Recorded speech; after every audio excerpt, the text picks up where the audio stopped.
Good evening, everybody out there, Sailor Nation Sports Network land. We are glad to be here on this kind of a balmy, cool, breezy evening here in September.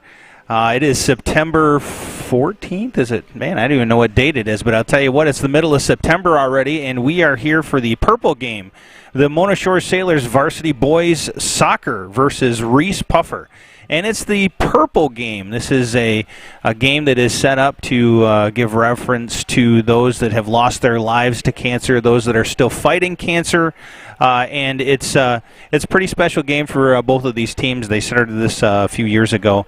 And the teams wear some form of purple during the game. Normally the Mona Shore's blue.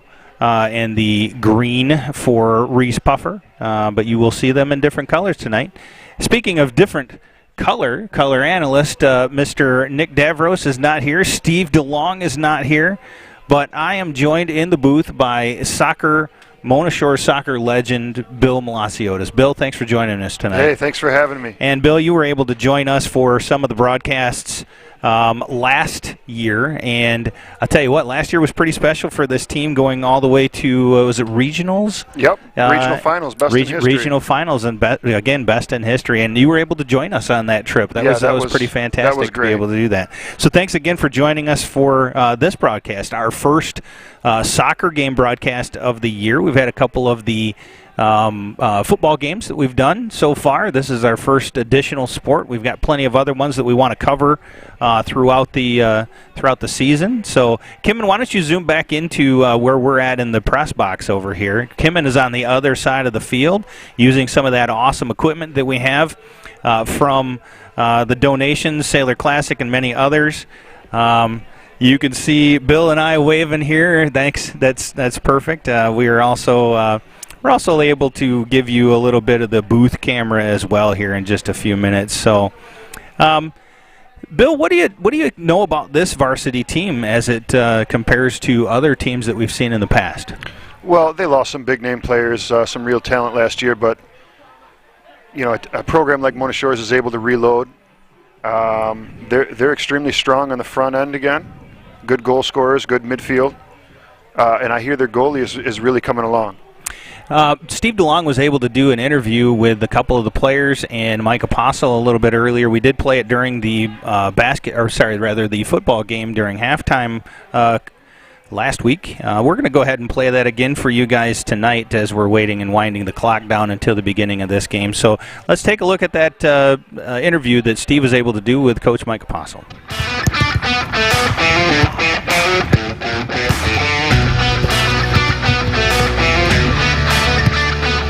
I'm here with Coach Apostle of the Mona Shore's varsity soccer team. Coach, you're off to a 2-1 start. What are some of the positives you've seen so far, and maybe what are some areas you need to work on? Even though we're senior heavy, we're pretty young.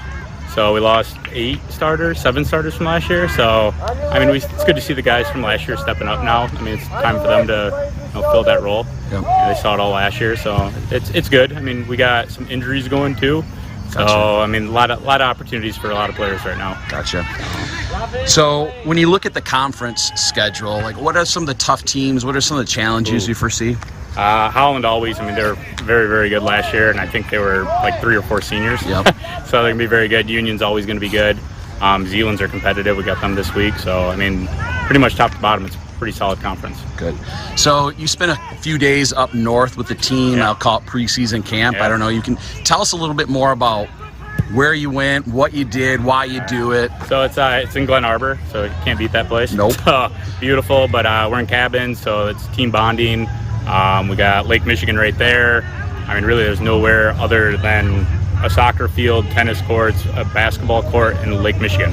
So for high school, and even for me, it's a great vacation spot. Was it just the varsity team? Was it the JV? It's varsity. Kind of wish we could bring both teams, but a lot of volunteers needed. Sure, so, absolutely. But we keep it minimal. Keep it to the coaching staff. So we definitely work. I think we did 3-a-days.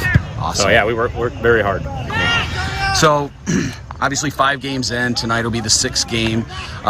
Team goals, do you set team goals, or do you just have it? Do you talk about it? How do you go about? Coaches do different things. Kind of talk a little bit. We used to set them, but now it's just really, play our best soccer in October. I think that's kind of the biggest goal right now. I mean, obviously we want to win conference, but the goal is districts and regionals, so that's kind of the biggest thing right now. Sure. So did I see your purple game is next week against Reeths Puffer? Yep. So maybe talk a little bit about that game. I think that's next Tuesday. Next Tuesday the 14th, yep, I believe. Tuesday. And so just tell us a little bit about it, what it means to you and the program. It's a cancer game, so it's going to be awesome. We're looking for a big crowd, obviously playing Reeths Puffer. Van Andel Institute's going to, I believe, sponsor is how it works.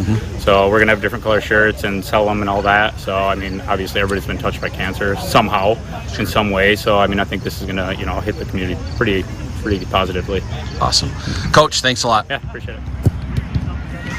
I'm with Gavin Cheatham of the soccer team. Thanks for joining me, Gavin.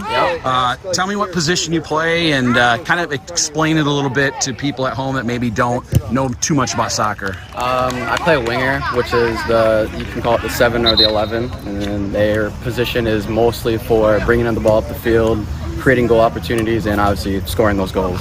So there's some speed involved in that, so we would probably say you're pretty fast on the field? Pretty fast. All right, down with that. What do you think are some keys to winning the conference championship and then making a run in districts? I just talked to Coach about team goals, and he said, we talk about team goals, but really it's just being good in October. So what do you have to do to accomplish that? Obviously, we got to take our L's and lose games to win games in the future. So I think us losing to Union was a very good early game to lose so that we bounce back for the season forward. In terms of soccer, who have been some of your big influences? I'd say one of my influences is Hayden Yarrows on the team last year. He really stepped up and took that captain role as a captain should and led the team to a district. Awesome. Name a player on the team that's an integral part of the team, but maybe just won't get as much recognition as some others, but who would that player be? I would say that player would be Tommy. He's a right back. He's very young. Tommy Hillen. Yep. And he's a right back. He's very young, but he really steps up to the plate when he needs to. And he's very quiet, but I mean, he's loud at some times, which is always nice to have on the team. Awesome. Thanks a lot, Gavin. Yep.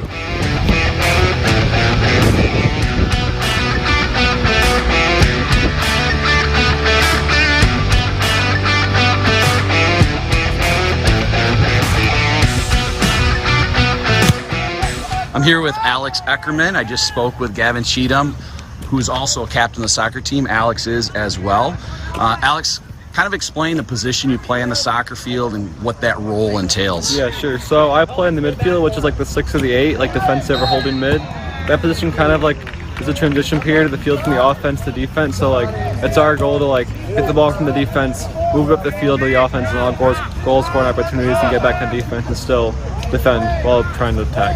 Great, awesome. And Ethan Brown and you kind of went back and forth last year with that? Last year, go through that first year of varsity where he kind of held me under his wing and kind of brought me to varsity and helped me out a lot. So I asked Gavin a similar question, but in terms of, obviously you want to win the conference championship, you want to move on to districts, but, what do you have to do as a team in order to make that happen going forward? I would say, as a team, to if you want to be successful late in the season, you have to just learn from your losses in the beginning of the season. Like when you lose, you don't want to, but sometimes losing is better earlier than later, because if you lose late in the season, first loss, you're done. Or if you lose first, you can get over that loss, learn from your mistakes, succeed later, and go farther. Great. Who's some of your big influences in soccer, or do you have an influence in soccer? I do. I watch a lot of soccer, kind of, but my biggest influence definitely are Coach Apostle. He's coached me the last 3 years, and he's kind of grown me as a player a lot, as well as players last year, especially Ethan Brown and Keegan DeKuyper. Both of them last year were huge players in their team, goalkeeper, midfielder, and Ethan especially helped me a lot last year grow to my position, and then helped me this year lead the team to where I can be kind of his role model, role model last year that he was for us. Gotcha. So some athletes have superstitions. Maybe they eat the same thing before a game. Maybe they wear a certain shirt underneath. Like football players sometimes wear a certain shirt underneath their pads. Do you have any superstitions when it comes to soccer? I would say not really superstitions. I just kind of always make sure before the game I'm ready. I have my water, I always my water in the same spot kind of always. So I know where it is right in the halftime is. I go right there, grab my water, get a drink, and I kind of put it back in the same spot area by the corner and just kind of keep it there for myself. Gotcha. Thanks a lot, Alex.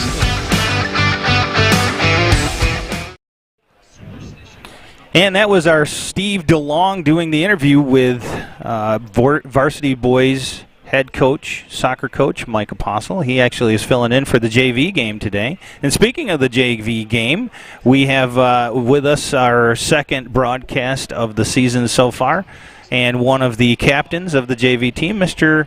Cohen Holman. Thanks for joining us again for tonight. So this is going to be one, especially with all of your soccer information and stuff, that you'll be able to really fill in on this one and give us a lot of different aspects of the game. So I'm sitting literally in between two. Let's look over here at our booth camera here. So I literally have the blessing of sitting in between two soccer Argonauts, if you will. These guys probably know more about soccer than I'll ever forget. So it's always nice to have you guys joining us here. Again, here from the John Vandervelde and Nexus Realty broadcast booth, high above the soccer complex here at Mona Shores. It's a fantastic evening, nice and cool. Cohen, how was it with playing tonight in this weather? Seems a little bit humid, but it wasn't too bad, right? Yeah, no, it wasn't too bad at all. The ground is a little bit slippery, though. I would imagine with the humidity that's kind of set in and the rain we've had over the last couple of days. How do you think that's going to play out after? Let me ask you this. So the varsity comes in, and you can weigh in as well. Varsity comes in and plays after a game has been played. That field starts to get a little bit tore up. Yeah. How does that affect the game as we go forward with this? Yeah, there's a lot more divots, so the ball is going to bounce in awkward ways. So they gotta make sure their passing is good. Is there anything that they do out there on the field, or did they try to take care of those divots in between games, or no? Yeah, so lots of times the grass will actually just get torn up and thrown to the side, and then they'll replace the grass back in its spot. Okay. We'll try to do that during the game if we get a stoppage as well. Sure, I gotcha. And obviously it's not drying out anymore. The humidity level's not going down. It's cooling off a little bit outside, which is kind of nice, but you're certainly still going to have a little bit of the humidity affecting the traction that you get in this game. No, listen, Joe, it's a perfect night for soccer. It is, really is. I'll tell you what, mid-September, this really is a very nice game to be able to do that. So we're getting ready here in just a few minutes. They're going to be doing a couple of ceremonial things. Announcements of the team, obviously, the national anthem for the game, and they're also going to have some recognition for this purple game. Again, as I mentioned before, I'll share a little bit of what's going on. As you can see, we're showing you guys the Facebook, the Mona Shores High School boys soccer. This is one of the posts that they had made from it looks like the 28th of August, so just a few weeks ago. There's a lot of people out here that have the purple shirts on, Sailors Fighting Cancer, and this was a dual school activity. So both Reese Puffer and Mona Shores were doing this. There's several different sponsors of this game as well. I'm pulling up my list here of sponsors because I got a picture of them from Mr. Tim Lipan just a few minutes ago. Tim was nice enough to share those with me. So we've got Trophy House, Hay Sugar Cotton Candy, which they are here selling stuff today. I have to mention that this is a lot of it is kind of mainstreamed by the Van Andel Institute Purple community, including Mackenzie, Holleran and Ben Johnson, Mona Shores Boys Soccer Booster, and the Reese Puffer Soccer, all part of making this event here possible tonight. So the clock has run down, and I think we're going to be getting ready with the announcement of the teams, and we're going to bring those to you here. Hopefully you'll be able to hear them as we do that.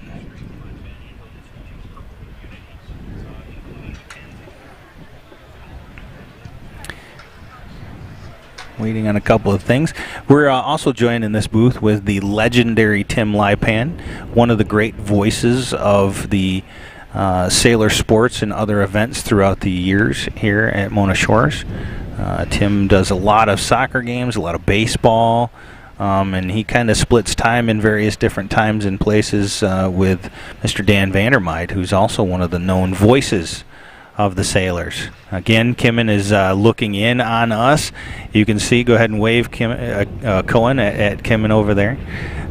We've got fantastic, great shots from this equipment that we have from all the various different sponsorships and donations that you guys as well as other people have done. So we're going to be quiet here and listen to Mr. Tim Lipan. The Rockets from Reeths High School. Montessori's basketball players, officials, and spectators for joining us at tonight's contest. The OK Conference serves to promote character development through educational athletics and empowers our athletes, coaches, officials, and fans to be role models for sportsmanship and fair play on the pitch and in our communities. We ask everyone in attendance to abide by these values and help us create a supportive environment in which our athletes may play, our officials may work, and you, the spectator, may enjoy. Thank you in advance for your support. Well, soccer fans, today is a very special day here at Mona Shores. We are here this afternoon, this evening, to honor those who have or are still fighting cancer, in the memory of those who lost their battle. The Sailor and Rocket soccer communities have teamed up with the Van Andel Institute to help with the fight. Today, there are many opportunities for everyone to help in the fight. There are tables by the front entrance where you can purchase Van Andel Institute Purple Community T-shirts, Van Andel Institute People Community long sleeve shirts, cotton candy made by Hayes Sugar on Lakeshore Drive, purple beads, purple bouncy balls, purple frisbees, purple slime, purple laptops. Yes, everything's purple as we honor those who are fighting cancer. Also, at halftime, we will be sending students into the stands to collect funds, and we would appreciate your support there. Now, here are the lineups for tonight's contest. First, the visiting Rockets of Reeths High School. Please welcome number 2 is Ethan Pennington. Number 3, Isaac Ritzema. Number 4, JT Fansler. Number 6 is Connor Naiman. Number 7 is Daniel Goodell. Number 8, Jackson Larson. Number 9 is Ashton Carpenter. Number 10, Preston Carpenter. Number 11 is Isaiah Van Noor. Number 12 is Gage Hopkins. Number 13, Darren Patterson. Number 14 is Kyler Brainerd. Number 15, Liam Smith. Number 16 is Nick Clemens. Number 20 is Carter Simpson. Number 21 is Jordan Moreira. Number 23, Liam McHugh. And number 25 is Luke Callender. The head coach is Cody Harrell, who's assisted by Andrew Anderson and Ben Ritzema. And now, put your hands together for your Mona Shores Sailors. We'll start with number 2, Tommy Hillen. Number 3, Gavin Cheatham. Number 4, Nathan McNarland. Number 5 is Daniel Vanderploeg. Number 6, Gavin Miller. Number 7, Vincenzo Padilla. Number 8, Alex Efferman. Number 9 is Tyler Leanhouse. Number 10, Ibrahim Najai. Number 11 is Jacob Saxton. Number 12, Gavin Stout. Number 13, Lane Fisher. Number 14, Diego Godoy. Number 15 is Jordan Kuiper. Number 16, Ryan Bernal. Number 17 is Kyle Leanhouse. Number 18, Diego Luna. Number 19 is Caden Pulaski. Number 20, Sam Carr. Number 21 is Easton Lopez. Number 22, Eric Uerlinde. Number 3 is Marcus Wilson. And the goalkeeper, Tyler Ross. The head coach is Mike Apostle. He's assisted by Trevor Teachman and Lance Van Tyne. And the team manager, the world famous Owen McCarthy. All right, that awesome, resounding announcement of the teams by Mr. Tim Lipan. He's good at that. He is very good at that. We're going to take another quick break here talking so you guys can enjoy the national anthem. The United States of America with the singing of our national anthem. Tonight sung by Mona Shore senior Nina Whitcock. Holding the flag is freshman Preston Rose.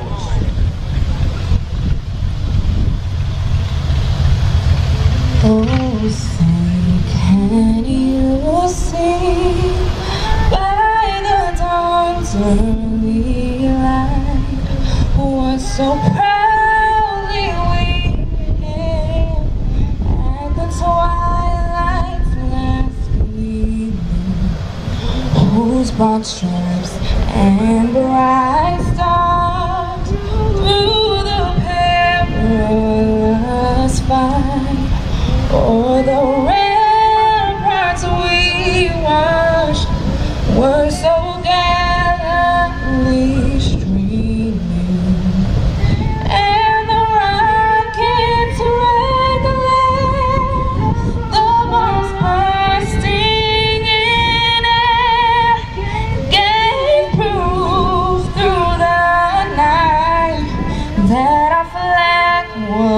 still there?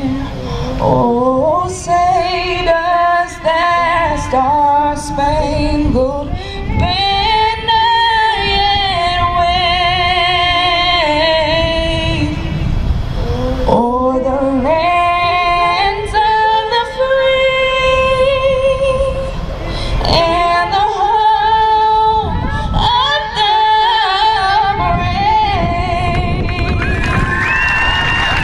What a great way to kick off this game.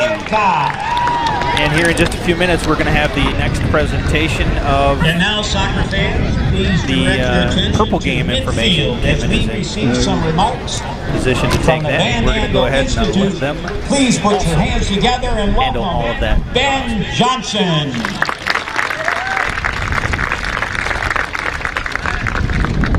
Good evening, everyone. My name is Ben Johnson, and I'm a doctoral fellow at the Shen Laboratory. And so we, in the Shen Laboratory, focus on specifically ovarian cancer.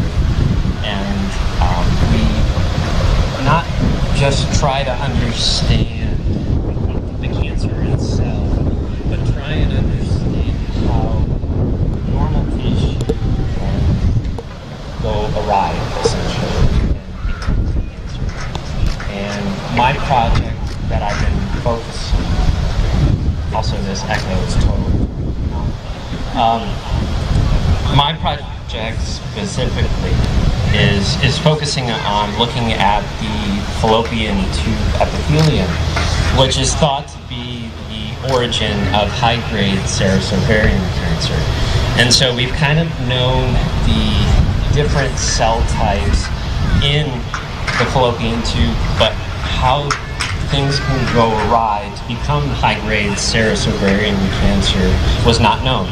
And so we developed this technology with an industry partner to kind of look into individual cells. And it's these individual cells and how they interact with each other and how they talk to each other. And in that kind of interaction and becoming these different cell types is where things can go wrong. And I'm super excited because as of this week, we've actually feel like we pinpointed a particular new cell population that we didn't know about before that we could possibly begin to target in the clinic to detect earlier for ovarian cancer, but also design new treatments. And so the technology for my project was only possible in a place like Van Andel. So we have resources and a way to access cutting-edge materials that you just don't have access to in a traditional university-type setting. And so I want to thank all of you for your kind donations in supporting this type of research, and I hope you enjoy the match tonight. Cheers. Mr. Ben Johnson, who articulated Thank you, Ben. the benefits of events like this, which have raised funds towards the Van Andel Institute and the Purple We'd like to community. extend a warm Mona Shores welcome to Obviously, we're taking a look at our camera here while we let Kimmon come back across the field and get himself in position. So, yeah, again, let's go ahead and turn around and say hi to you guys at home. Here we are in the press box here at the soccer complex in the John Vanderbilt and Nexus Realty broadcast booth. I'd like to mention the great people that have brought a lot of the great equipment and capabilities of these broadcasts. And again, joining with the broadcast team tonight, one of our old friends from last year, involved in a lot of the soccer stuff from last year, Mr. Bill Malaciotis. Once again, thanks for joining us. Bill, a pillar in the community as well as a pillar in the soccer program here at Mona Shores and around the community. So you and your dad both have been tremendously involved in getting soccer programs up and running around here. Yeah, fun fact, my dad started the Reeths Buffer program. Yeah, we were talking about that earlier. You know, I just want to take a moment to say how proud I am of the soccer team to see this cancer today.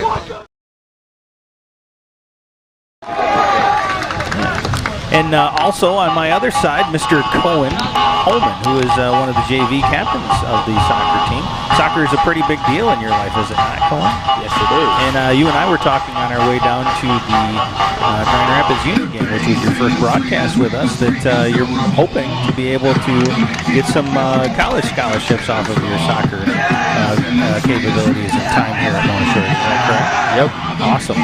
Well, I'll tell you what, you're surrounded by a lot of great people with Mike Apostle and a lot of the assistant coaches, as well as people like Mr. Bill Malaciotis. Bill Malaciotis, who have a lot of invested in making soccer such a successful place. We should mention also, Joe, that Cohen just come off the field. Did 4-0 winner? Was that what this meant? 4-1. 4-1. 4-1. When I wasn't looking. Yep, 4-1. We won't blame anybody for that. I mean, you always like those shutouts, but that was a great game. We were watching. You guys were very dominant the entire game. How do you think this Reeths Puffer varsity team, this varsity squad, is going to be? You know anything about it there? Honestly, I don't know much about the Reeths Puffer team. Okay. Well, tell us about what you know about the Shores varsity team. I know their midfield is really solid. We got Eckerman, and then Dan and Easton are all main players on the team. They'll play a lot of minutes today. And then KP and Ibra are two guys to look for at top for the through balls and to score the goals. You know, we talked about last year and the special group of players.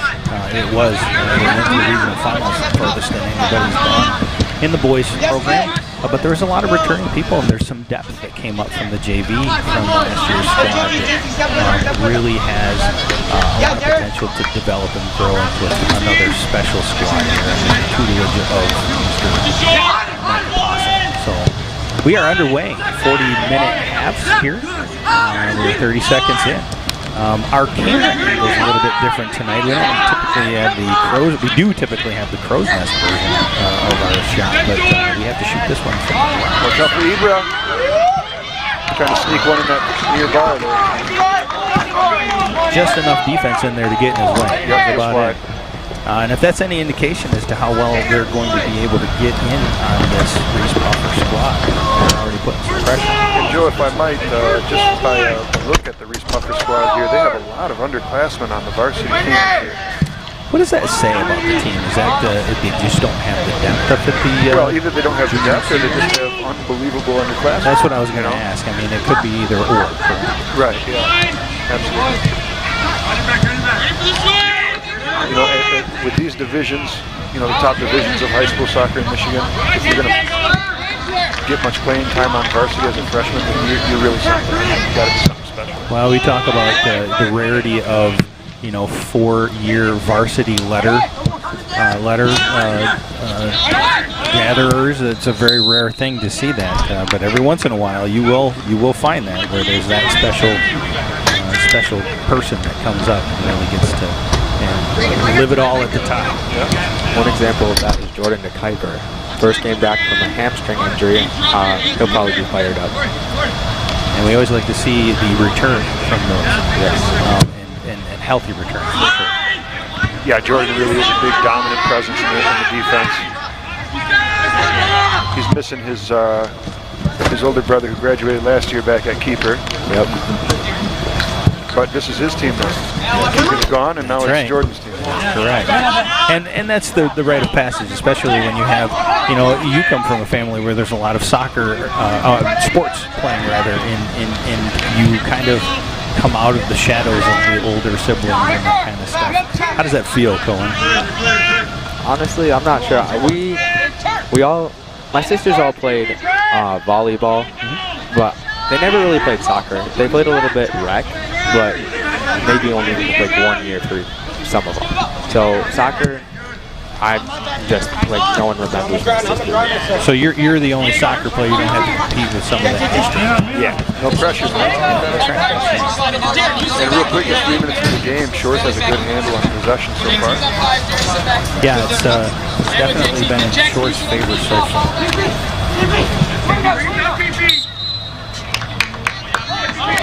Setting up our awesome instant plays here for some of these that we've already seen. guys, if you hear us refer to a KP, that is Caden Pulaski, one of the main goal threats up front for the Sailors. Yep. Caden a senior this year, correct? No, Or is he a junior? He's a junior, okay. All right. Don't you rush him out of here. No, absolutely not. Especially not the talent that he brings. Puffer threatening around the 18, and Shores does well to get it out of the zone. Goes out for a Reeths Puffer throw in.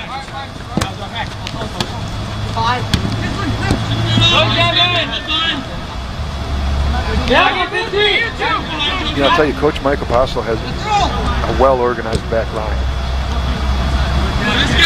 Well, and that's, I mean, not only a well-organized back line, but if you think about it from the standpoint where you need to, I guess, adjust. You lose somebody like Keegan DeKuyper.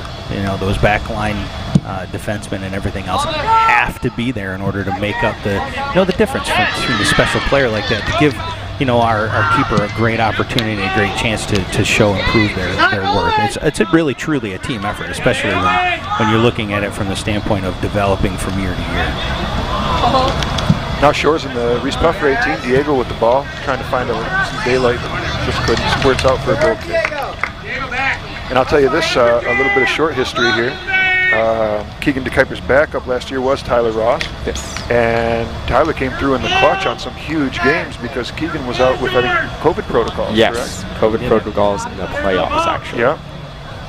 Which is huge. Yeah, he won one of the biggest games in Mona Shore's history. And to be thrown in as a backup as a goalie, that's nerve-wracking. Next man up is one thing in the middle of a regular season game, but under those kinds of pressure where your team has really never been before, with that kind of expectations, that's a huge step up. Yeah, also, and for a goalie, it's got to be by a magnitude of. You're the only goalie on the team. You're the only goalie on the field, rather. They also pulled up some JV players for that game, so they were out without a lot of starting players as well. You were in 8th grade, though. You weren't on the JV. Then. No, I was not. Probably a little disappointed in that.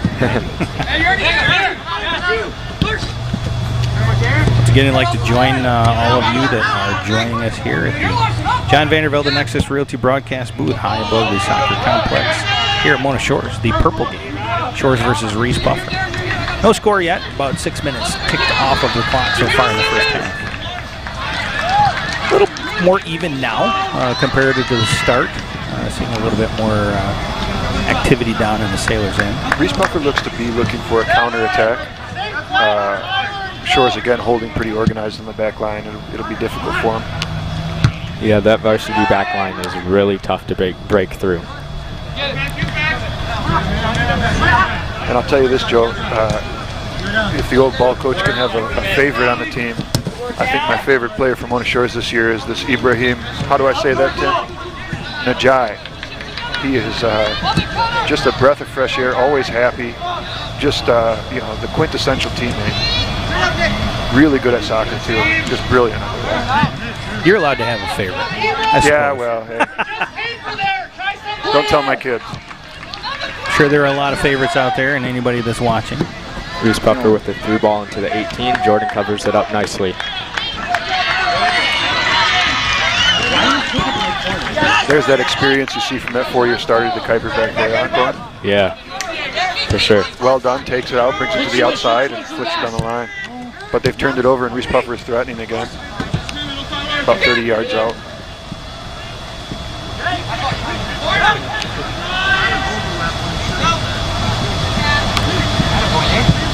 Seven and a half minutes ticked off of this first quarter, or first half rather, no score.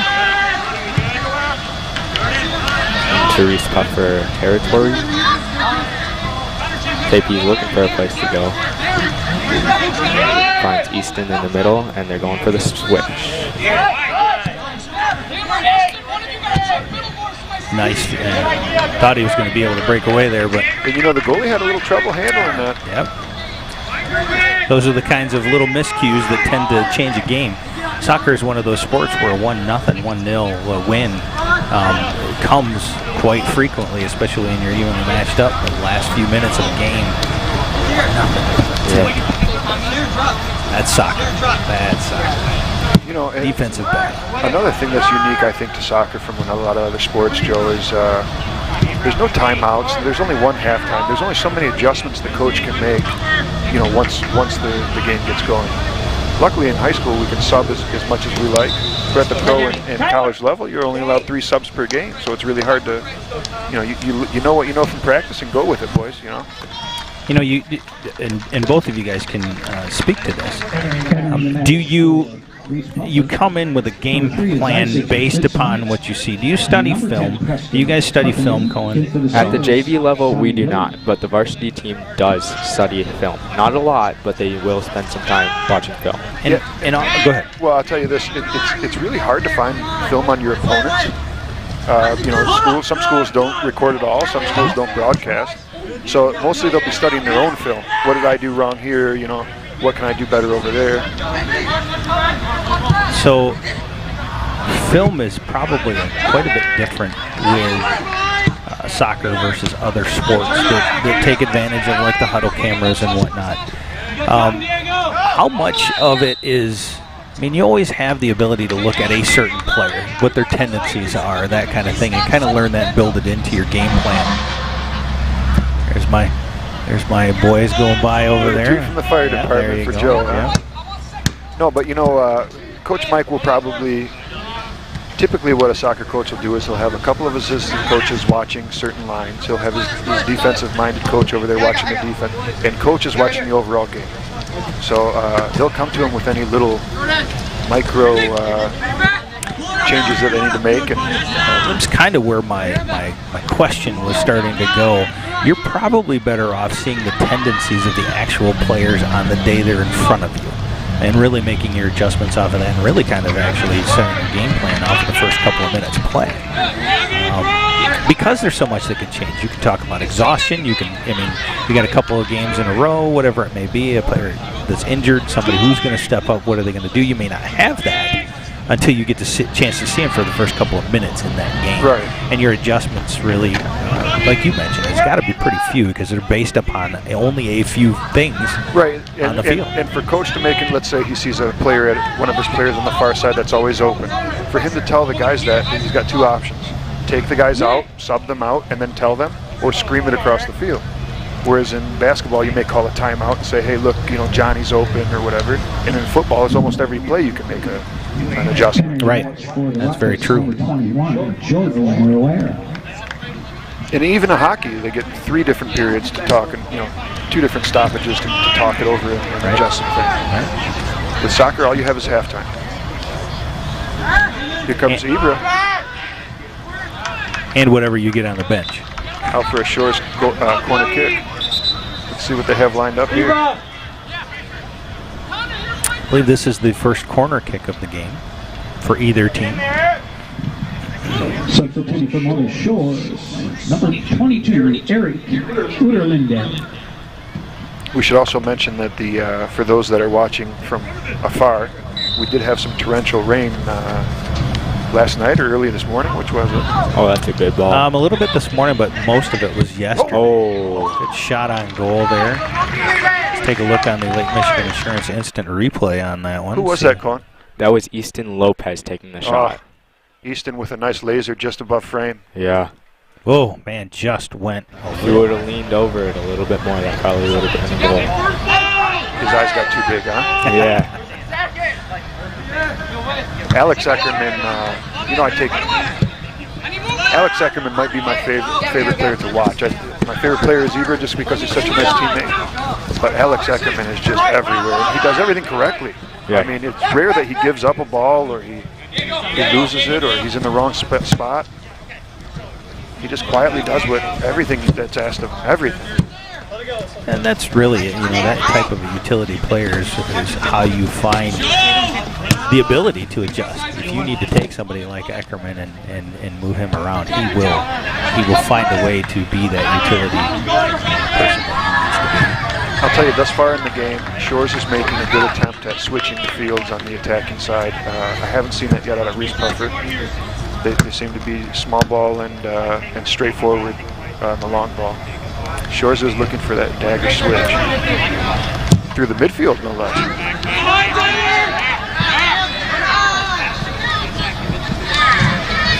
1v2 on the back. Tyler will be happy to clean that up. Oh, but he gives it right back around the 18. Good shot, good save. Beautiful save. We'll take a look at that on the Lake Michigan Insurance Instant Replay. That turnover. Great shot by Reese Puffer, but he was there to catch it out of the corner. I tell you what, Tyler Ross, the goalie, has really made some great improvements this year, too, over last year. The kid has been working really, really hard in the offseason. KP threatening. Good cross. Oh. Ackerman arriving late, wanted that one bad. It was on a platter, but... It looked like it was more to Diego Godoy, though. He was like, lurking, yeah, he looked like he was like backing down almost from the ball. Diego's still going to work here. Yeah. Oh. That's something about Diego. He constantly works even when he loses the ball. Twinkle toes on the touchline too, huh? And was able to keep it. Take it off of the Reese Puffer for the corner kick. So the first corner kick was actually a good setup off of the rebound. Shot that went just high of the post. Corner here. Yeah, beat him with another good one. Oh, good save by the keep. Yep. Otherwise, Eckerman might have been there. Alex Eckerman, that is.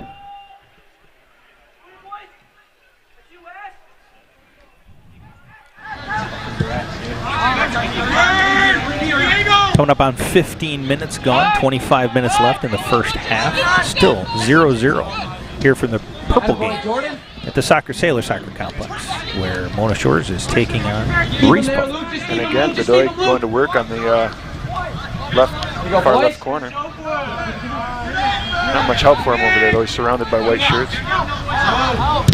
Ackerman Good closing block. down. Look at this kid. All heart and hustle. Oh, unlucky.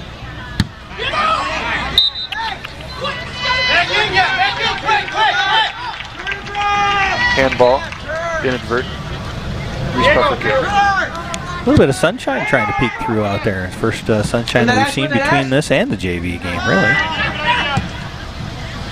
Although I think it's set down in the west a little Oh, far good slide for it to tackle make by it. Easton Lopez. Yeah, that really was a fantastic slide tackle. Any worse time than it took a foul. I was just going to ask, Cohen, how hard is it to time those slide tackles to avoid the penalty? It is extremely hard. Yeah. It's hard to know when the right time is. If they're going to play a long ball and you want to go slide tackle, it's hard to know when he's going to play it, because if you slide too late, that's a clear foul. How many years you've been playing, Cohen? Come on, JT. Come on, JT. I would just say probably since I was like 6 or 7. So you've got almost a decade, coming up almost on a decade of playing soccer. Yep. Sure is no pro beat from the 18. Good ball control by the Sailors. That was one of the things that we could highlight off of last year's squad as well. So I tell you, setting that shot up. Boy, I was going to say, how's that? Oh. Say, how is that not? That was against the Sailors? Yes, it was actually. I was surprised by that call. I thought it would have been against Reese Puffer there. Me too. A lot more action being taken by the Reese Puffer player. Sailor.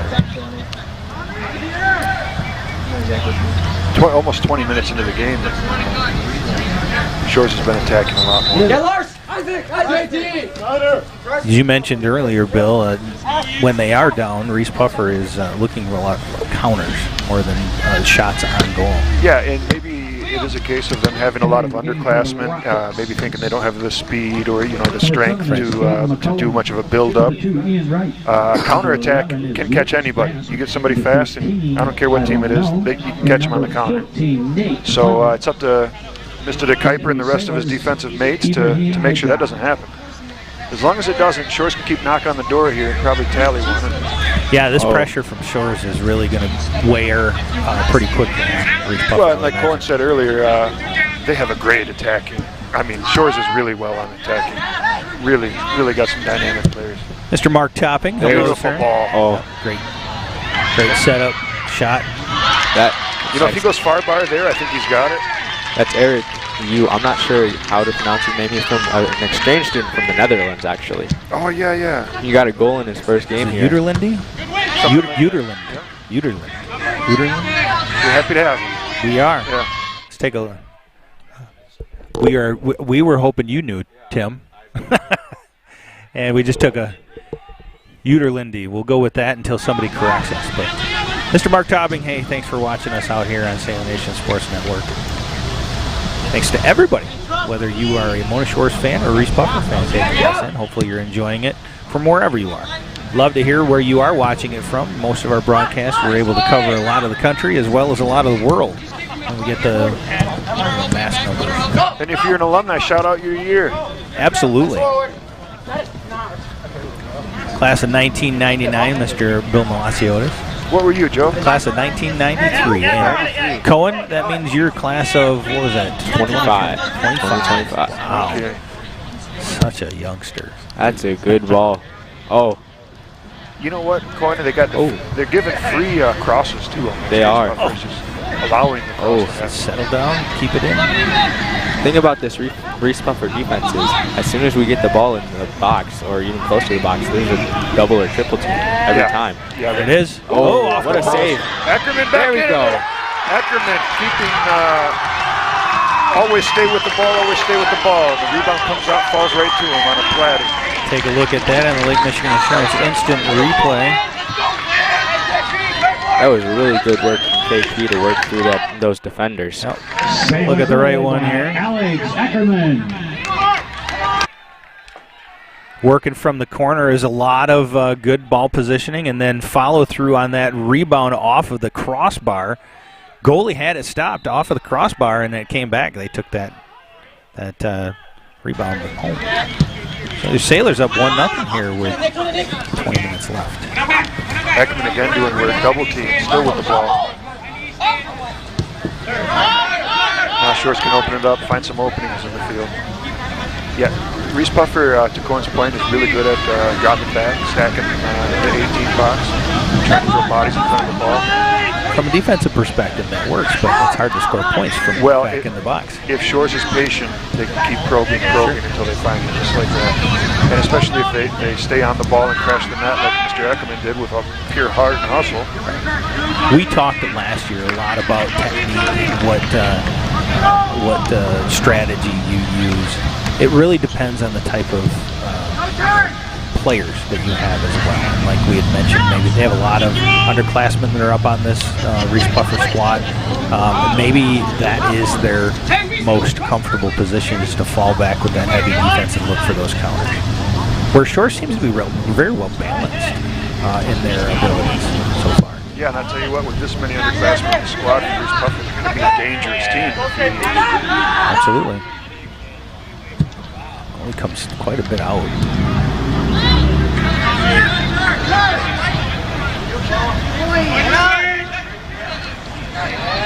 Another great ball movement.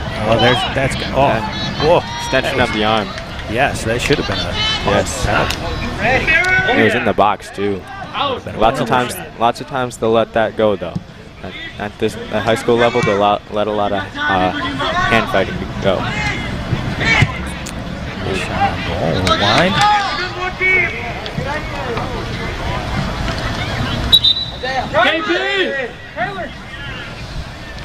Sailors up 1-0 here. Coming up on. Looks like Sam Carr's going in for KP for the Shores. Number 6, Evan Loveland. And number 9 is Austin Loveland. Into the Sailors. Bill, your kids, are they interested in soccer?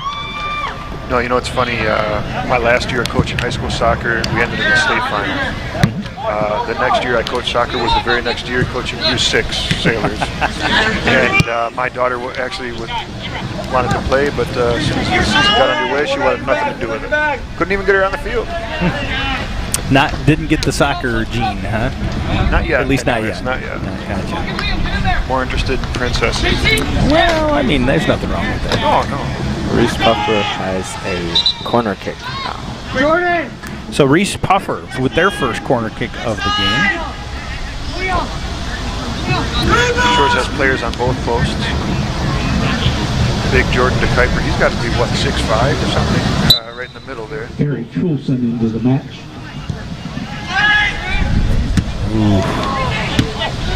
With a bouncy ball going in there, somebody's got to settle.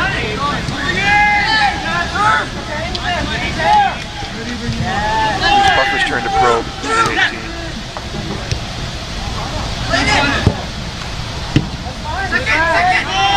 And if you take your view back a little bit and you look at the whole field right now, Shores seems to have all the white shirts locked up pretty well.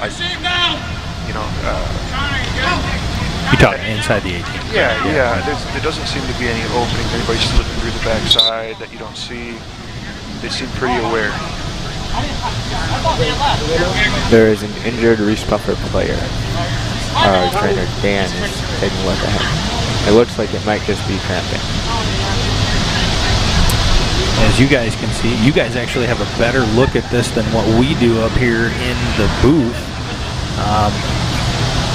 Good shot of Coach Apostle standing on the sidelines there along with his assistants. The Reeths Puffer player is up, making his way over to the bench. Looks like he's going to be okay. All right, 16:34 left in the first half of play here from the soccer complex of the Mona Shores Sailors. Purple game, Reeths Puffer visiting here against your boys varsity Mona Shores Sailors. Because I don't think I'd be able to walk on it. Reeths Puffer now knocking on the door, looking to be dangerous. Last minute or two, they've been knocking on the door down here. Shores got to find a way to get it out. Yeah, right now, at least the last couple of minutes, Reeths Puffer has been very, very patient with maintaining ball control and looking for any advantage on a shot that they can find. Not able to find one, really, however. Yeah, and just like with any sport, you'll see some of these underclassmen that are playing settle down as the game goes a little bit, and not have all these butterflies or whatnot to face their arch rivals, I guess. Crosstown rival? Is that what this is? It is, a crosstown rival, absolutely. Colin, we'll talk just a little bit about this here in a minute. It's kind of turnover. They got lucky there. Wide shot, sure did, absolutely. So we were talking earlier about how Reeths Puffer now is really considered the crosstown rival. Back in our days, most of that, it was just coming up a little bit more when I graduated class in '93. Then it kind of faded out. Grand Haven has always been a good crosstown rival. But we don't do as much with Grand Haven, it seems, as what we do with a lot of the shifting around in the OK conferences and whatnot. Do you see Reeths Puffer as pretty much the crosstown rival, if you will? Yeah, I'd say Reeths Puffer is really the only rival in soccer, at least, right now. But lots of times we feel, at least this year, we felt like they weren't going to be as good as us. We went into that game thinking that they were going to be competitive, but they didn't have much of a chance against us. Gotcha. Yeah, and you guys were true to form on that one with a 4-1 win just before this game. And it's important to note that I think Reeths Puffer is Division 2, is that correct? I'm not sure. Division 2, Shores is Division 1. So we won't see them in the playoffs. They'll be going up against the likes of Spring Lake. Number 8. At least it was the last couple of years. Things change every year. So I think one of our main teams that we play every year that is going to be a really good year, a good game, every year it's a good game, is when we play Holland. Yep. I was just going to say, Holland has always been that thorn in the side of our last couple of years. I remember Coach Apostle during the interview earlier and even last year mentioning how successful and really sturdy the Holland program is. How about Cohen? Do you know anything? Is West Ottawa still really good too? Or? Oh, I'm not sure. I don't even know if we play them this year. Oh, really? Yeah, like Joe was saying, all the conferences have been jumbled up a little bit. Yeah. Another really good program is the Grand Haven program. Yeah. And we will face them in the districts almost every year. Yep. And one more really prominent team that we actually lost to in the playoffs last year, Traverse City West. We'll play them at the end of the season, our last game. So that'll be a great game. It will be. It's going to be one of our toughest games. And I'll tell you, like Joe was saying, with the conferences jumbling up from our I guess we're ancient now, Joe. We are. But we used to stick our chest out pretty big that we were an OK Red with East Kentwood and Rockford. That's right. And Grand Haven. And Who else was in there? West Ottawa. Jennison? Yep. Jennison was back Granville, I then. think. Maybe possibly I can't remember if Granville. I remember Jennison. I remember the other ones you just mentioned. Yeah, no, it was. Those are some tough schools to play against. That. Well, and Shores was a lot smaller back then too. Yep, for sure. You know, your shout-outs that you mentioned earlier, Mark Topping was watching class of 2000, and we've got the slide tackling king, Nick Coffin. Oh, Nick Coffin. Oh, class yeah. of 97. Let me tell you something. When Nick Coffin did a slide tackle, did a slide tackle, he would slide about 15 yards across the turf and take the ball from about 4 different guys at the same time. Diego Godoy just worked through maybe 5 guys. Looks like his head or eye might be bothering him a little bit. But there was a lot of physicality there. I'm surprised they didn't call a penalty. They're not calling a lot this not. game. That is true. I've seen a lot of questionable contact. And that was slide nice. Look at the heart of Ackerman. My goodness. I could talk, I'm sorry to repeat myself, folks, but I could talk about his hustle all day long. Exactly what you want in a center midfielder, Sure. I'll tell you that. As an example for everybody else to follow suit on. 11:50 left here in the first half, 1-0, Sailors are up. Oh, great use of the body by Jordan Kuiper. Oh, that was a dangerous play by Dan, sticking his foot up there. We've had a couple of these errant miscues on clearing the defensive end of the Sailors that have really been dangerous in a couple of them. And you know what, Joe? Some of that has to come down to the turf, too, I think, because that side of the field is a little bit wetter. It is. From drainage. Well, yeah, from the trees provided all the shade all day. And oh, that's a dirty slide tackle. Didn't even come close to hitting the ball. Take a look to see if we were able to catch that on our Lake Michigan Insurance instant replay. Oh, man, he did not. He was a good half second behind. Was there a card produced there? I believe there was a yellow card. Yep. So you called it, Cohen. That definitely was above the line, if you will, for the ridiculous the slide tackle.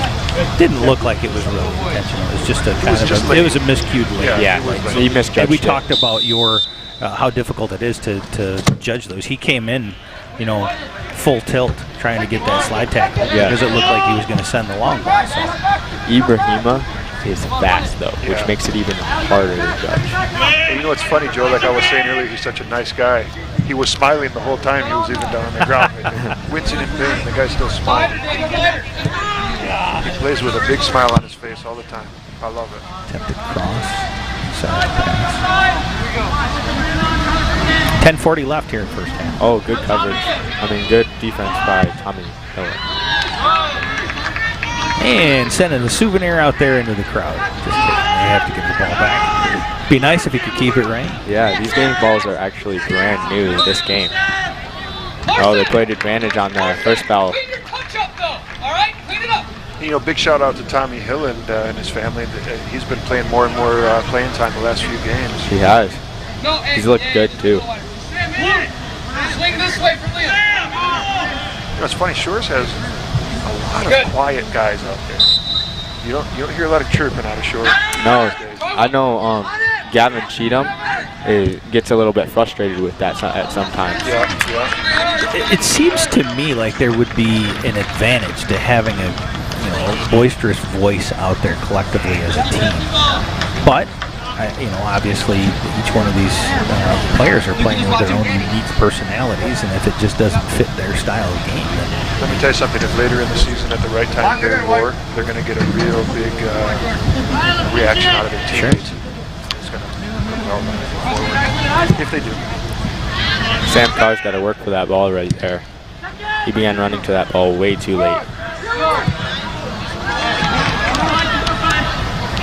Reeths Puffer was beginning to put something together there before the last pass just was errant. Looking at our list here, we only have a couple of underclassmen for the varsity. Easton Lopez. It's pretty well split between juniors and seniors, it looks like, as far as this squad goes. So. Yep. I think Easton Lopez is actually the only underclassman. Well, under like junior. 10th and 9th. Eric Uterlindy is also. Oh, he is? Yep. Okay. He's a sophomore. I thought he was a junior. And we hope we are saying that name right. If anybody knows the correct pronunciation or if we're actually saying it correctly, we'd love to hear from you. We will continue to give as much love as we can with the as close to correct pronunciation as we can. So, Eric, doing our best. 8:17 left here, first half, 1-0 Sailors up. Purple game from the Sailor Soccer Complex. Looks like a counterattack maybe forming for Shores. Oh. Oh. That was a decent side tackle. Could have been dangerous, but Look at Ackerman though, right back on the ball, eh? well, and that's he closed in on that ball as it was coming across. It got a little bit out in front of him, and he was able to close it up and at least make it difficult for him.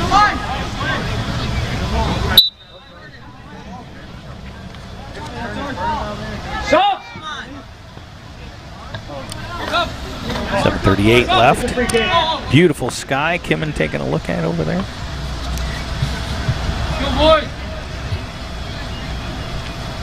Moon over there. It is, you mentioned it, though. This is a beautiful night for soccer. Oh, I mean, especially here in North Shore of Michigan, there are better places. Hot nowhere. Greatest city. Greatest school system. Love it. Average fire department.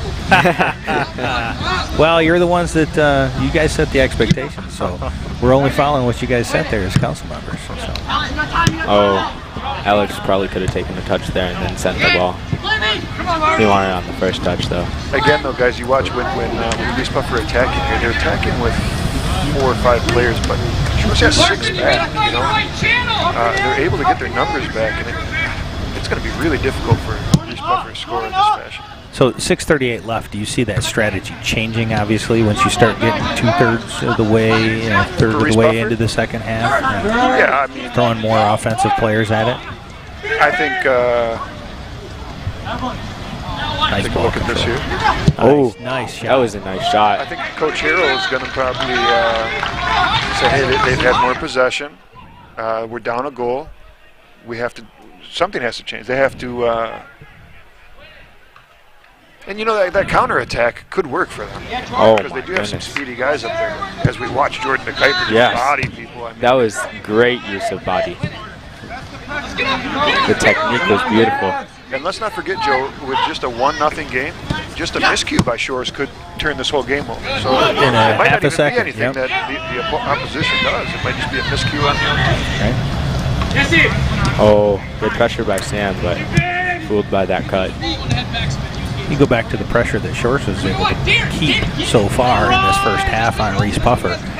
If that miscue happens to go the other way, that's another point. Yeah. If you're always down in that zone, your offensive skills are in position to take advantage of those miscues. Easily could start putting the game away. And as in most sports, there's such a big deal with momentum. Whatever the next goal is, keep an eye on who hangs their heads and who gets right back in. Yeah, absolutely. Yep. Number 16 is 5:08 counting down here in the first half. Shout out to Dan Vanderploeg, who has a nice new haircut today. Yes. How superstitious is soccer, Colin? Honestly, we're not, like our team in particular is not superstitious at all. Really? Superstitious at all. We basically just go out there and try to play our game, and I mean, like, we don't do anything special. Our coach, TJ, for the first couple games, the first 2 games, he wore like a jumpsuit almost type thing. Like all sorts of different colors on it. And he was like, he said he has one for home games and one for away games to help us win. And he wore the first, and we lost. And then he wore the next, was like, maybe this should be my home one. And then we lost again. So then he stopped wearing those.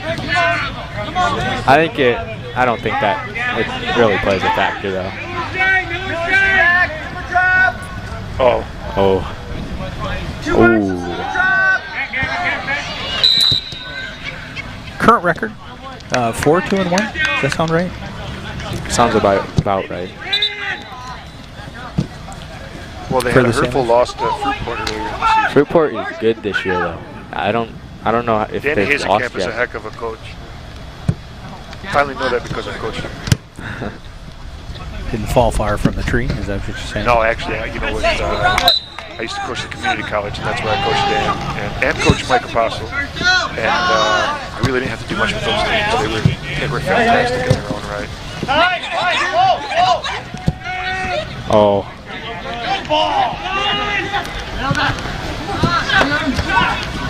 Shores again, program in the top of the 18. I was just going to say, right at the top there is where they run into kind of that wall of defenders. Good slide tackle. Haven't been able to. Reeths Buffer staying with it though. Down the sideline. Oh, good use of his body. Gavin Cheatham going to work. Looking to bust through that Reeths Puffer wall here. You can see just, what is that, 7 players to 2 or 3 of our Shores players right now? Yeah. Going to be hard to get through that, eh? Yeah, it's going to take one of those miscues like we mentioned, or just an ability to get it down in the corner and then a nice cross, something like that. Hey, Gavin! Penalty kick. Ooh, See that. that's a good That's a ball. beautiful That's a great ball. Just feathered over the defender. Oh. Diego's trying to go to work on the outside. That is Diego. Oh, good. Yeah, that's Diego Godoy. Good defense. That Still is on ball. Delivery. Oh. Nobody there. Yeah. A little too much penetration towards the goal. And see, now they're counterattacking, but they're 2v3. Now 2v5. And they're not as fast. Our guys are able to recover pretty quick. Chris! Well, I think the guy they're playing up top, striker, is Isaac Ritzman, son of Ben Ritzman. Oh, bad touch there by Tommy Herrick, so turnover. Isaac! Fun fact, I think my dad coached Ben Ritzman. Is there really anybody in the Muskegon area that hasn't come off of a Malaciotis coaching tree or Not really, team? because, well, my dad started. Kimball as well. Well, yeah. My dad started the Reeths Puffer program there. Yep. And they had about 4 or 5 girls on the team. Oh. And then from there, he came to Mona Shores and he coached for a while. But I was interested to learn that Coach Apostle now is the longest serving Mona Shores coach of all time. Is that right? I believe he's in his 12th or 13th year. Yeah, it's something like that. Well, that longevity really does help to build a program. And a great coach that has the opportunity to spark interest and keep things alive and fresh and moving along. And then being involved in the upgrade of this field is another example of something that helps to continue to rejuvenate a program. And Mike Apostle is a class act. Right. Apparently he likes goalies for coaches. Well, almost every coach on the staff was a goalie.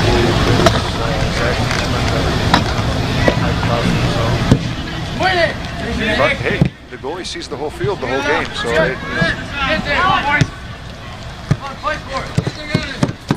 down under 20 seconds left in this first half. Still 1-0. The Sailors are clinging to a 1-0 lead. 10, 9, 8, 7, 6, 5, 4, 3, 2, 1. That brings us to halftime with a 1-0 lead for Shores. So 1-0. The Sailors are definitely have more pressure, obviously, in the offensive zone.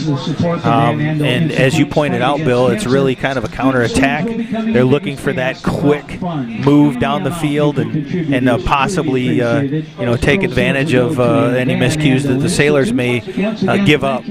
Sailors have been pretty quick on the ball to be able to get back, obviously, and close that opportunity up. What do you guys see for the second half? What do you think they're going to talk about here in the halftime? I think that our offensive-wise, I think they're going to see if they can switch it back and forth and maybe get some 1-2s through the defenders, because right now it's just a wall. We can't dribble through them much, so we got to keep moving it around back and forth until we open them up. Bill? Yeah, I think Reeths Puffer is going to be looking to get as much speed as they can up front for those counterattacks. they're actually doing pretty well getting numbers back defensively. I don't know if they're going to change too much there. Mona Shores is going to look to clean everything up.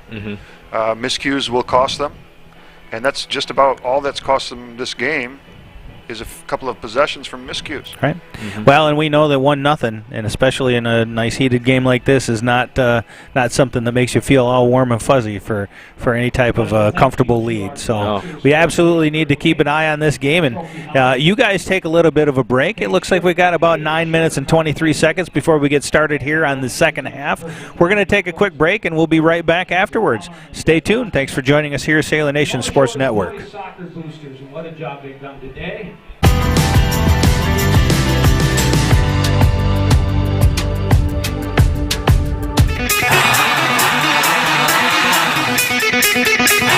This is our house.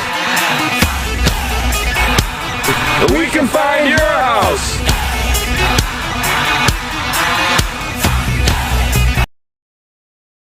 Blended Furniture Market thanks you, Mona Shore Sailors, for your support.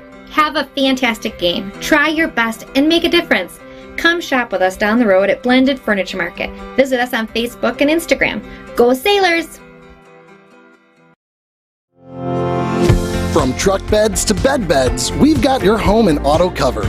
Combine your home and auto with Lake Michigan Insurance Agency, and you could save $650. That's like 325 gallons of gas, or 21 sets of comfy sheets. So, trust our experts to find the perfect amount of coverage for you, making sure you're covered when you need it and how you need it. We shop a variety of insurance providers, industry leaders like Citizens and Frankenmuth Insurance, to make sure you get the highest quality coverage at the lowest possible rate. In Muskegon County, trust Ryan Rozicki to start a quote for you today. Visit Ryan at our Norton Avenue office in the Park Place Shopping Center near Goodwill and Pites and Courts Restaurant, or visit lmcu.org/insurance to get started.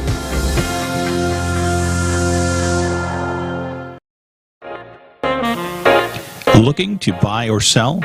Look no further than our broadcast booth sponsor, John Vandervelde at Nexus Realty. Give him a call at 231-759-3634 or go see him at 880 West Broadway Avenue in Muskegon.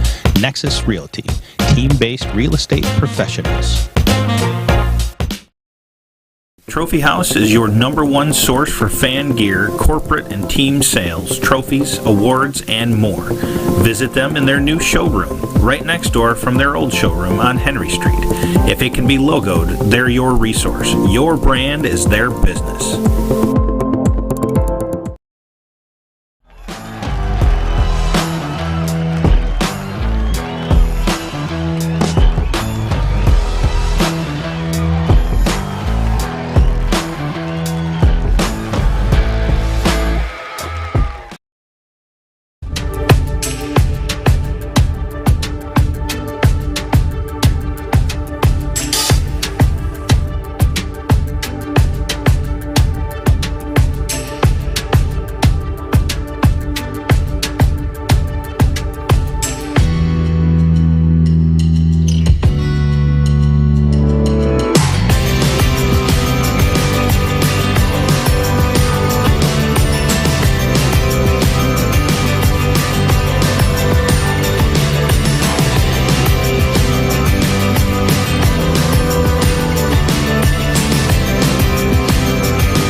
Blended Furniture Market thanks you, Mona Shore Sailors, for your support. Have a fantastic game. Try your best and make a difference. Come shop with us down the road at Blended Furniture Market. Visit us on Facebook and Instagram. Go Sailors! From truck beds to bed beds, we've got your home and auto covered. Combine your home and auto with Lake Michigan Insurance Agency, and you could save $650. That's like 325 gallons of gas, or 21 sets of comfy sheets. So, trust our experts to find the perfect amount of coverage for you, making sure you're covered when you need it and how you need it. We shop a variety of insurance providers, industry leaders like Citizens and Frankenmuth Insurance, to make sure you get the highest quality coverage at the lowest possible rate. In Muskegon County, trust Ryan Rozicki to start a quote for you today. Visit Ryan at our Norton Avenue office in the Park Place Shopping Center near Goodwill and Pites and Courts Restaurant, or visit lmcu.org/insurance to get started.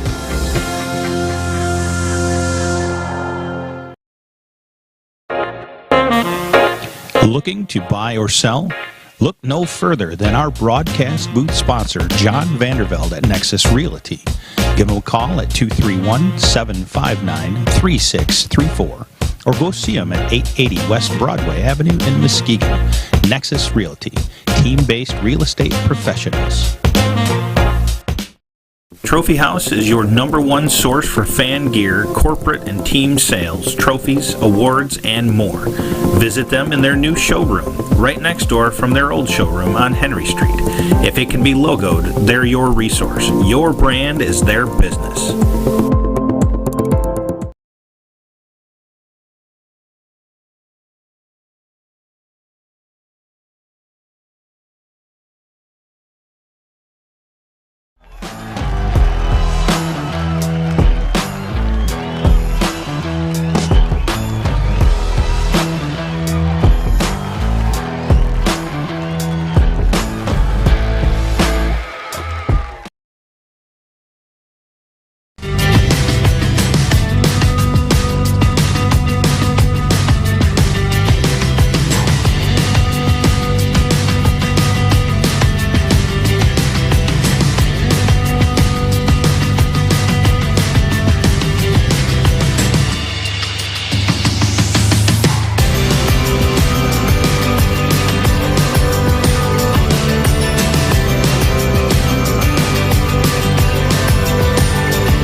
And welcome back, everybody. Here, 30 seconds left in the halftime pause at this great purple game here on a great September evening from the Sailors Soccer Complex.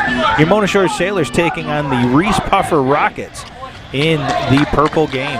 Purple game, it is the recognition of those that have lost their lives to cancer, as well as those that are currently still fighting those cancer ailments. I tell you what, there is very few people in this world that don't have somebody that they know or somebody that's been affected by cancer.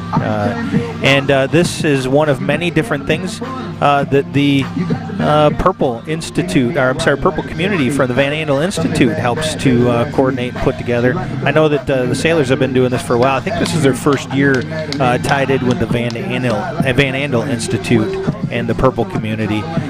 Nonetheless, it is a great fundraiser that both schools put on for this game. So this is both the Mona Shore Sailors and the Reeths Puffer Rockets. You can see they're not in their normal team uniforms. They are all adorning purple in some fashion or another. Yes, we do. But we're here tonight, and it's a beautiful September evening. And on my right, I have the world-famous Mr. Bill Malaciotis. Bill, thanks again for joining us here. It's been a great first half.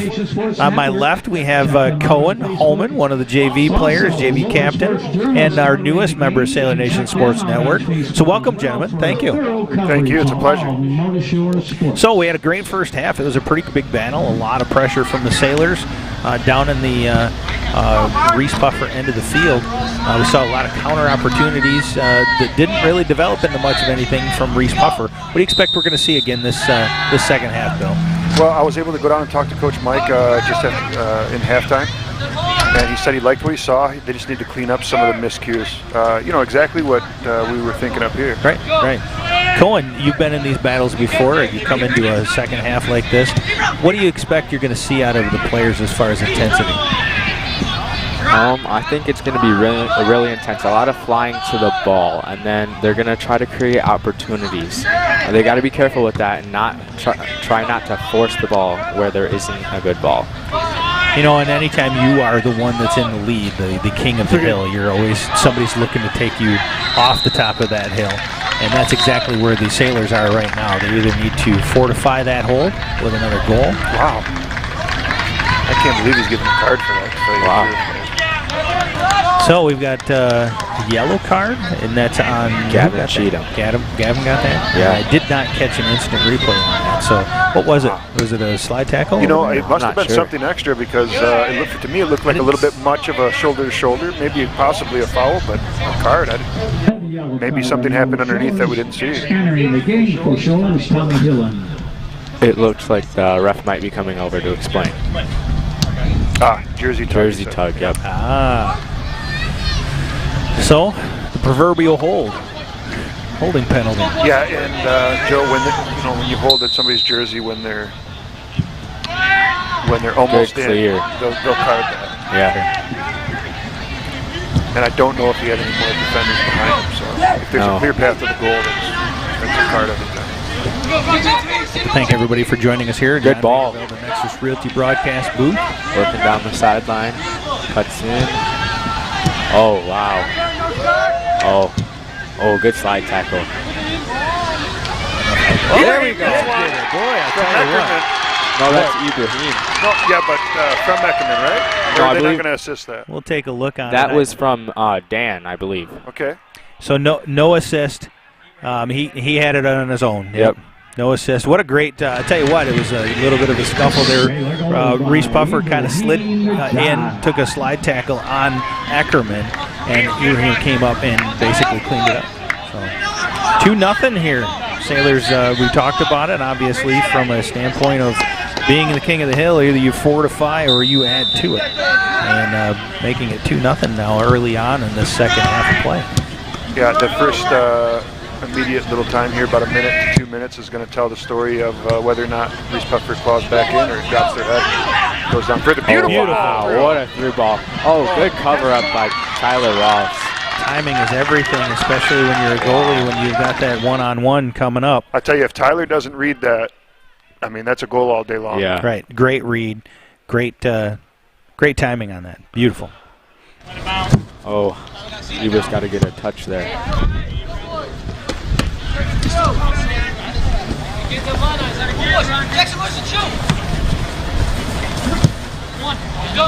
Good split there. Is knocking on some doors here. Another one there. Good cross. Holy cow. Just wide. I'll tell you, for the Reeths Puffer fans, this is unlucky right now. Yeah. Looks like it's going to be a goal kick. Shores is getting away with some here.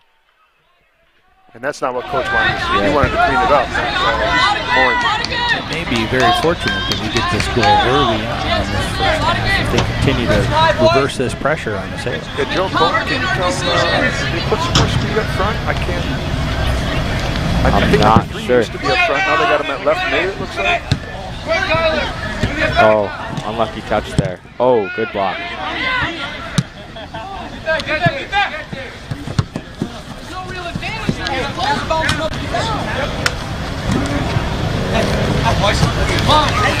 Monishores, I believe, with a 4-2-1 record coming into this game.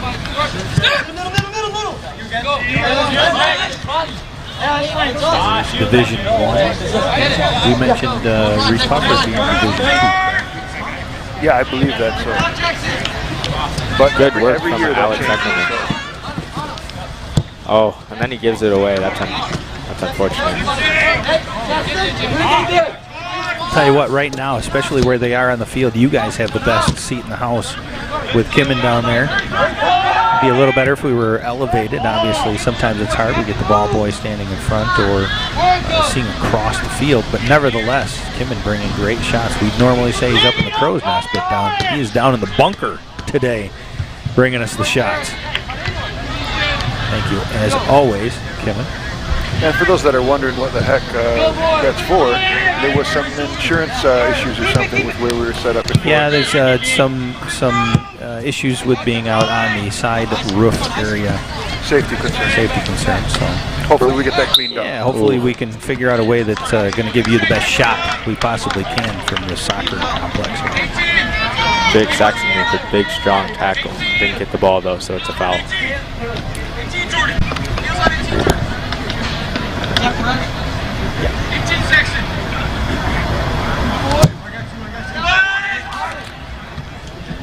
Header towards the goal, but wide. Should be a goal kick. I see Tim Fry, 93, chiming in there on the comments.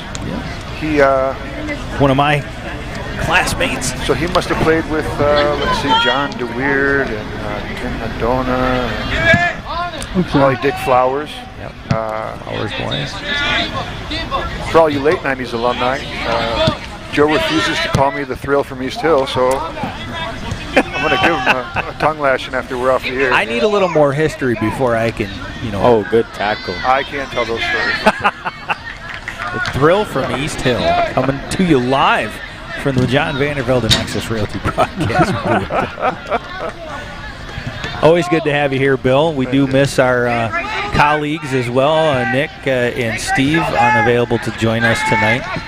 But we're having a great time here with Cohen and Bill coming down in the bunker. 2-0, Sailors up. I'll tell you, although Shores went up another goal, as Reeths knocks on the door again here. Oh. Dangerous ball in the front. I'll tell you what, away from the 6. They were set up well to clear that, but that was way too close. Yeah.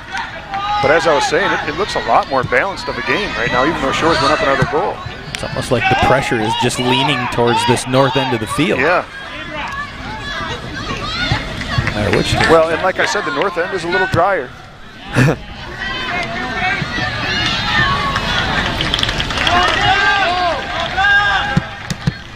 Cohen, me and some of the older boys and Mr. Fry there that's commenting used to play over at Ross Park. That was our varsity field. That's right. Actually, you guys had to, well, you were probably in middle I school. was not there yet. Yeah, but I think a year or two ago when they were doing the new things here at the Sailor Soccer Complex, the varsity was playing back at Ross Park again as a nostalgic nod.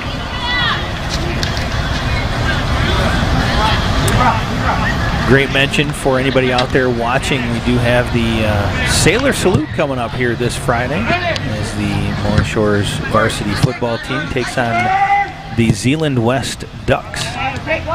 Sailor Salute, a big salute towards the military, both past and present, as well as the hometown public safety and emergency services, that kind of stuff. It's a very big event that's been put on to recognize those that protect us on a daily basis all over our city, our state, our country, this world.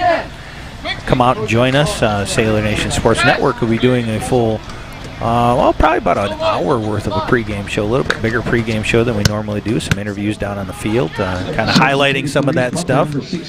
And it is also the debut of the new video scoreboard. Oh, I saw that on Facebook post. We are going to be tied into that as well. Our instant replays that you guys enjoy online will also be able to be enjoyed by the fans in the stands. Now, Canucken, what did they do with the old board?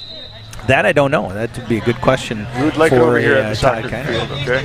Well, use your connection. Yeah, well, I mean, I have absolutely nothing to do with that, so I'm not sure you want to use me as the. I think that Lipan probably has more connection than I do on that kind of stuff. So.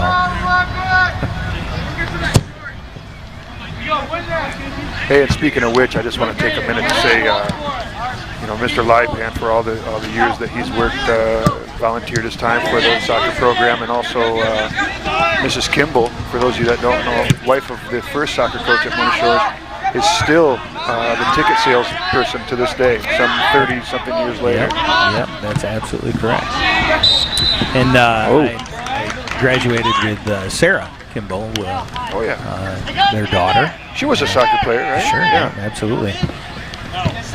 And Tim Lipan, he's been an avid supporter of the Mona Shore Sailors in many different positions and things, but he is an incredible wealth of generosity in the entire community. Well, they keep him around because his voice is a good ball. The golden-throated one, as I've heard it referred to. Yeah, somebody told me the other day, well, he looks pretty good and he's got a great voice, so we'll keep him around. Oh. I only joke, folks. Against He's the sitting right Sailors next on to that him, one? getting rough. A couple of fouls back and forth. Referee sorting it out now. Looks like Reese Puffer kicked, but they took it too early, so he's going to have to retake it. He didn't set the ball before he kicked it. Good. Good observation there, young one. 30 minutes, 40 seconds left here in the second half from Sailor Soccer Complex. Sailors taking on the Reese Puffer Rockets in the purple game. 2-0. The Sailors are up. 1 goal so far in each half for the Sailors. But Reese Puffer has really turned it on in the second half comparatively. I was lucky enough to go with Mona Shores up to their training camp up in Leelanau this year. I heard that was a fantastic camp. What a gorgeous place. And Coach was really, really busting the guys up, running them all over the place. And I got to tell you, what's the name of the place they went to? I can't think of it. Leelanau School. Is that what it is? Yeah, it's a small school. They got camping right on the shore of Lake Michigan up there, right next to Sleeping Bear Dune. Okay. Yeah, I heard that it was a fantastic camp. They enjoyed it a lot, and that's it. Well, now isn't Mike Apostle? Doesn't he do some camping up in that area on a regular basis? That's kind of where he got the idea from. Is that? I thought I heard that somewhere. Well, we'll go with that. But he stole it from me. That's where I used to bring Kathleen. Right? Is that right? No, but Mike does a lot of outdoor stuff. He's an avid hiker and fisherman and whatnot. Billy Malaciotis still putting his imprint on soccer across. No. Sharing the wealth of knowledge that you've gained over these years. Well, I'll tell you what, I'm so proud of. For those that can't be here, if you haven't been to the new soccer stadium here at Mona Shores, I mean, this is a long time coming, and it's a couple of hundred, possibly a couple thousand people that really put in a lot of time and energy to make something like this happen. It goes back to the entire birth of the program. Not even the work that needs to go into this, but really the recognition of the program itself. Well, Joe, and then the recognition by getting a field in a soccer complex. We were always, our soccer players used to feel like we were left out a lot. Kind of a second some of the bond spending and some of the, we don't get the marching band at our games, and we don't get not that we should or anything. We just felt left out. I don't know how else to put that. Who would leave out was it the Thriller from East Hill? Yeah. What you know where East Hill is, right down at the end of Maryland. Oh, sure. What was it? The Thrill from East Hill. The Thrill from East Hill, yeah. Who could leave the Thrill from East Hill out of anything? Looks like a Reese Puffer corner kick now. So again, Reese Puffer putting a lot of pressure, spending a lot more time on the Mona Shores end of the field. Now look at the corner kick here, how we have it set up. Only one Reese Puffer player down in by the goalie, everybody else at the top of the 18. On the kick, they all press, though. Yeah. Pretty hard. Oh, that was very close. But they're only sending 5 against, what do we have, 6 down there? Yeah, but it'll still confuse the defenders inside the box. I'm just wondering why they have extras in the back with only one Mona Shores player up front, That could turn fast. Well, send them forward at this point. You're down 2-0. What do you have to lose, really? Substituted for the Sailors. 27:30 left here in the second half. Sailors up 2-0. Gavin Cheatham, the player who got the yellow card earlier in the game, is back in. And what a presence he's been all year, huh? Yeah. What a great player he is. So, coach and player sitting here. Yellow card comes out on a player. How does that affect We'll talk coach first. You have a player that gets a yellow card, whether it's a flagrant yellow card or it was just something that was called inadvertently.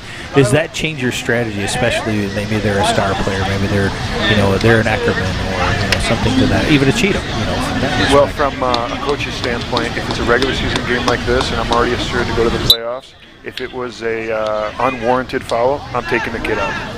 Myself, I'm going to sub him out, make him learn his lesson. Don't put the team under that amount of pressure. But, if it's a heated game, you take him out, you talk to him, and you tell him to go back in. We can't have another. He can make another foul. He just can't make another egregious foul. Right. Or it's red card, and we're down. 2 yellows is a red, for sure. And then we're down a man all game.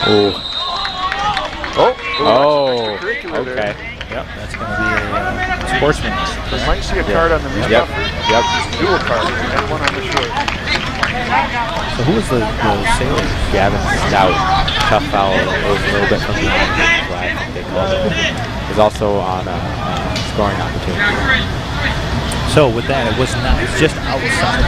Yep. Or no, it's an indirect. Is that an indirect kick on that one? It should be direct. We'll see here now when the referee starts play. His arm is up in the air. It's indirect. I'm sorry, direct. If it's down, it's indirect. Fun fact, if it's indirect, somebody else must touch it before it goes to the goal. If they shoot and the goalie goes to save it and puts his finger on it, it's a goal. Yep. Which actually happened to be in the district finals. Reliving some sad parts.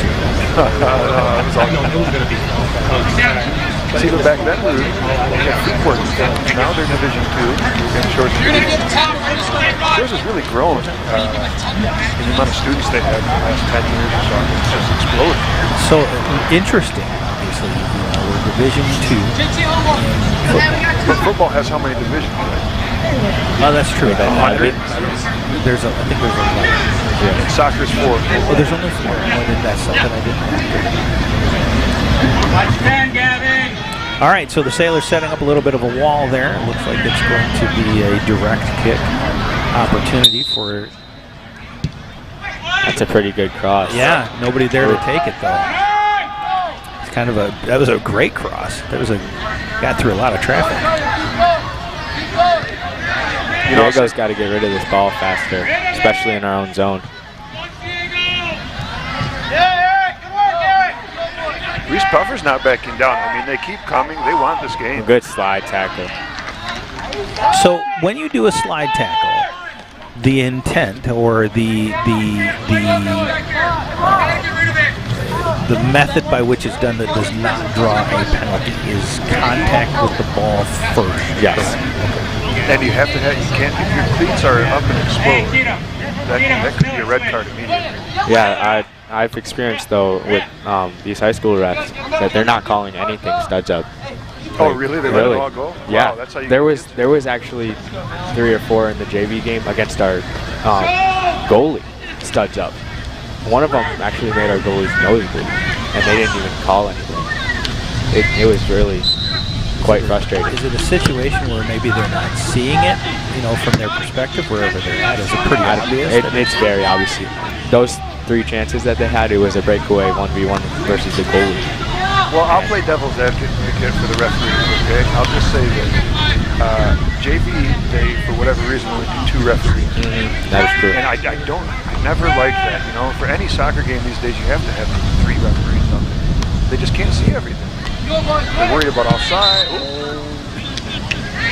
do we have here, an offside call? It's the only thing I can figure. I didn't see anything as far as a penalty, but it's got to be offside.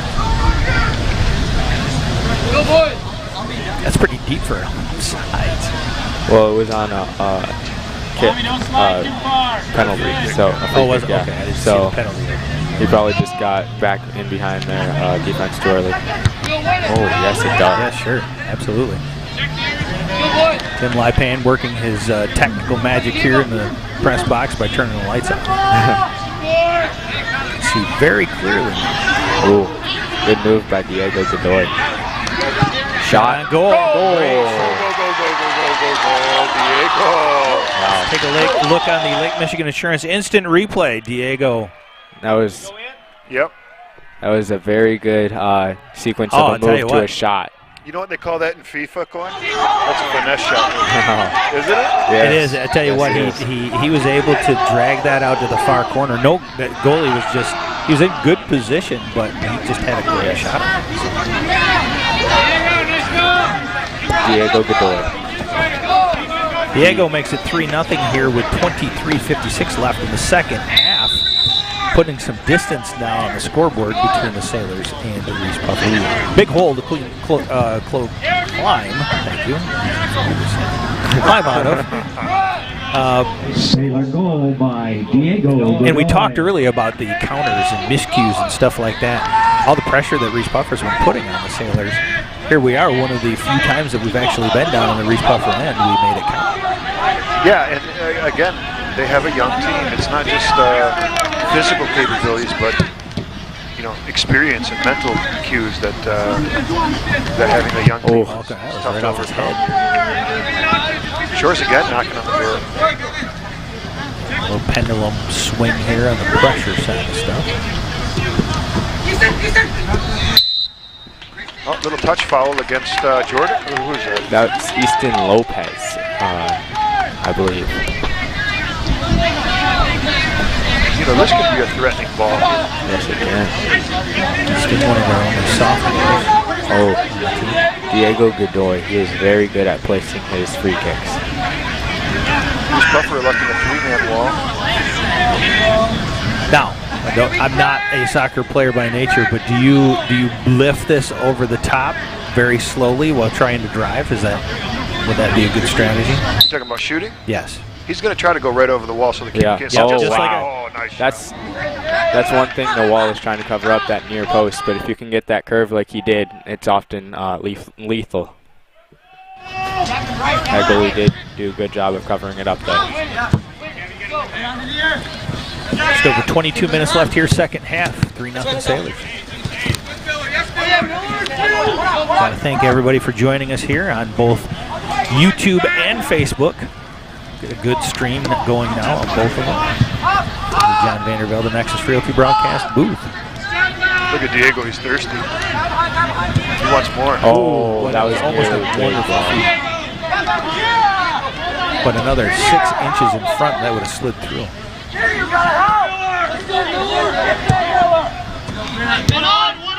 Shores holding 3 defenders back. Reeths Puffer throwing 2 forwards. I don't see how you come back in that. Oh, wow, that's a good ball. That's a really good ball.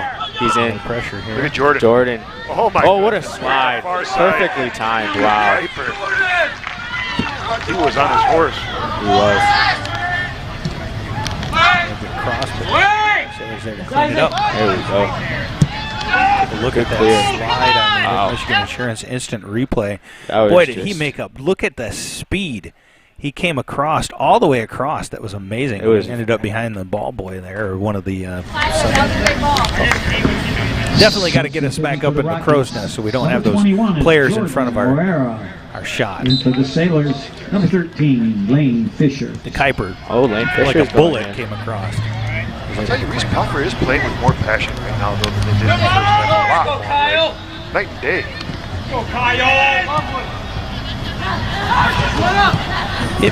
It's probably as we suspected. They're putting a lot more pressure. There's a lot more people down in that offensive. Way to cover up. Yeah, they're throwing more forward. More forward, and obviously down 3-0, you got to make something happen.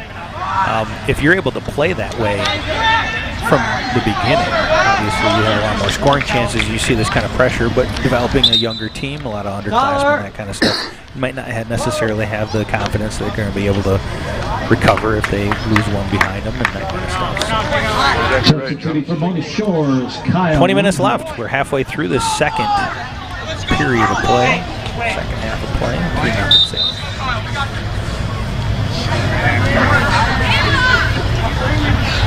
Jason Burgess joining us on the broadcast here. Thanks. He says our coverage is excellent. Jason's son plays with you on the JV team, correct? Caden Burgess. Yeah. All right, let's put you on the spot. How do you do today? How did who do? Caden Burgess. He did well. He actually scored a goal from a corner kick. Oh, beautiful. Yes. He played really well. Is Is that who had 2 goals? No, Connor Foreman had 2 goals right, today.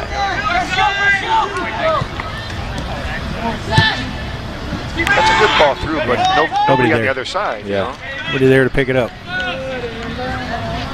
And Tyler deals with it just fine. Tyler's had a little trouble punting today. Let's see how he does here. Much better. Yes. His punts has just been sliding off his foot a little bit on the side. Yep. Good shielding. Good body. Yeah, good body. That's something Tommy is really good at, shielding. Big switch. Oh, that's a dangerous touch.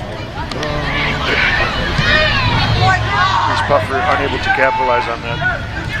And possibly Shores on a counterattack here. 3v3, looks like 4v3 coming up. Oh, too long of a ball. Let him too far.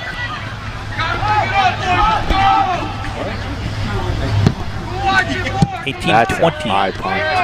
18-20 left in the second half of play. Good header.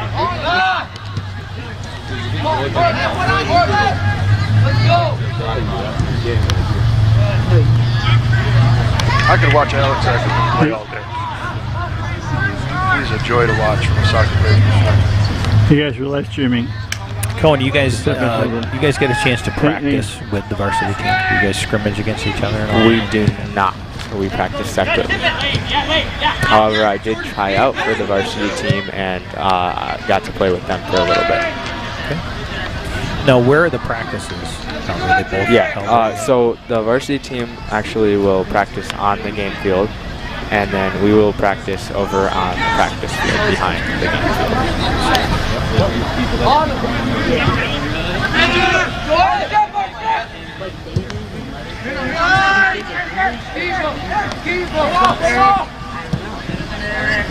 Taylor's looking to put a little more pressure in, not quite able to get it in there and set it up. I'm surprised that was even a call. It looked like it was good contact with just the ball. I'm not sure what they... He called a dangerous play. I guess the ref still thought Alex was on the ground. Didn't get up far enough. I'll tell you, your inside calling is spectacular. Yours as well, Bill. I just sit here talking to myself. Yep, you're not good for nothing. Just saving lives all day long. I can punch these buttons over here. That's my goal in life. It's a pretty good ball.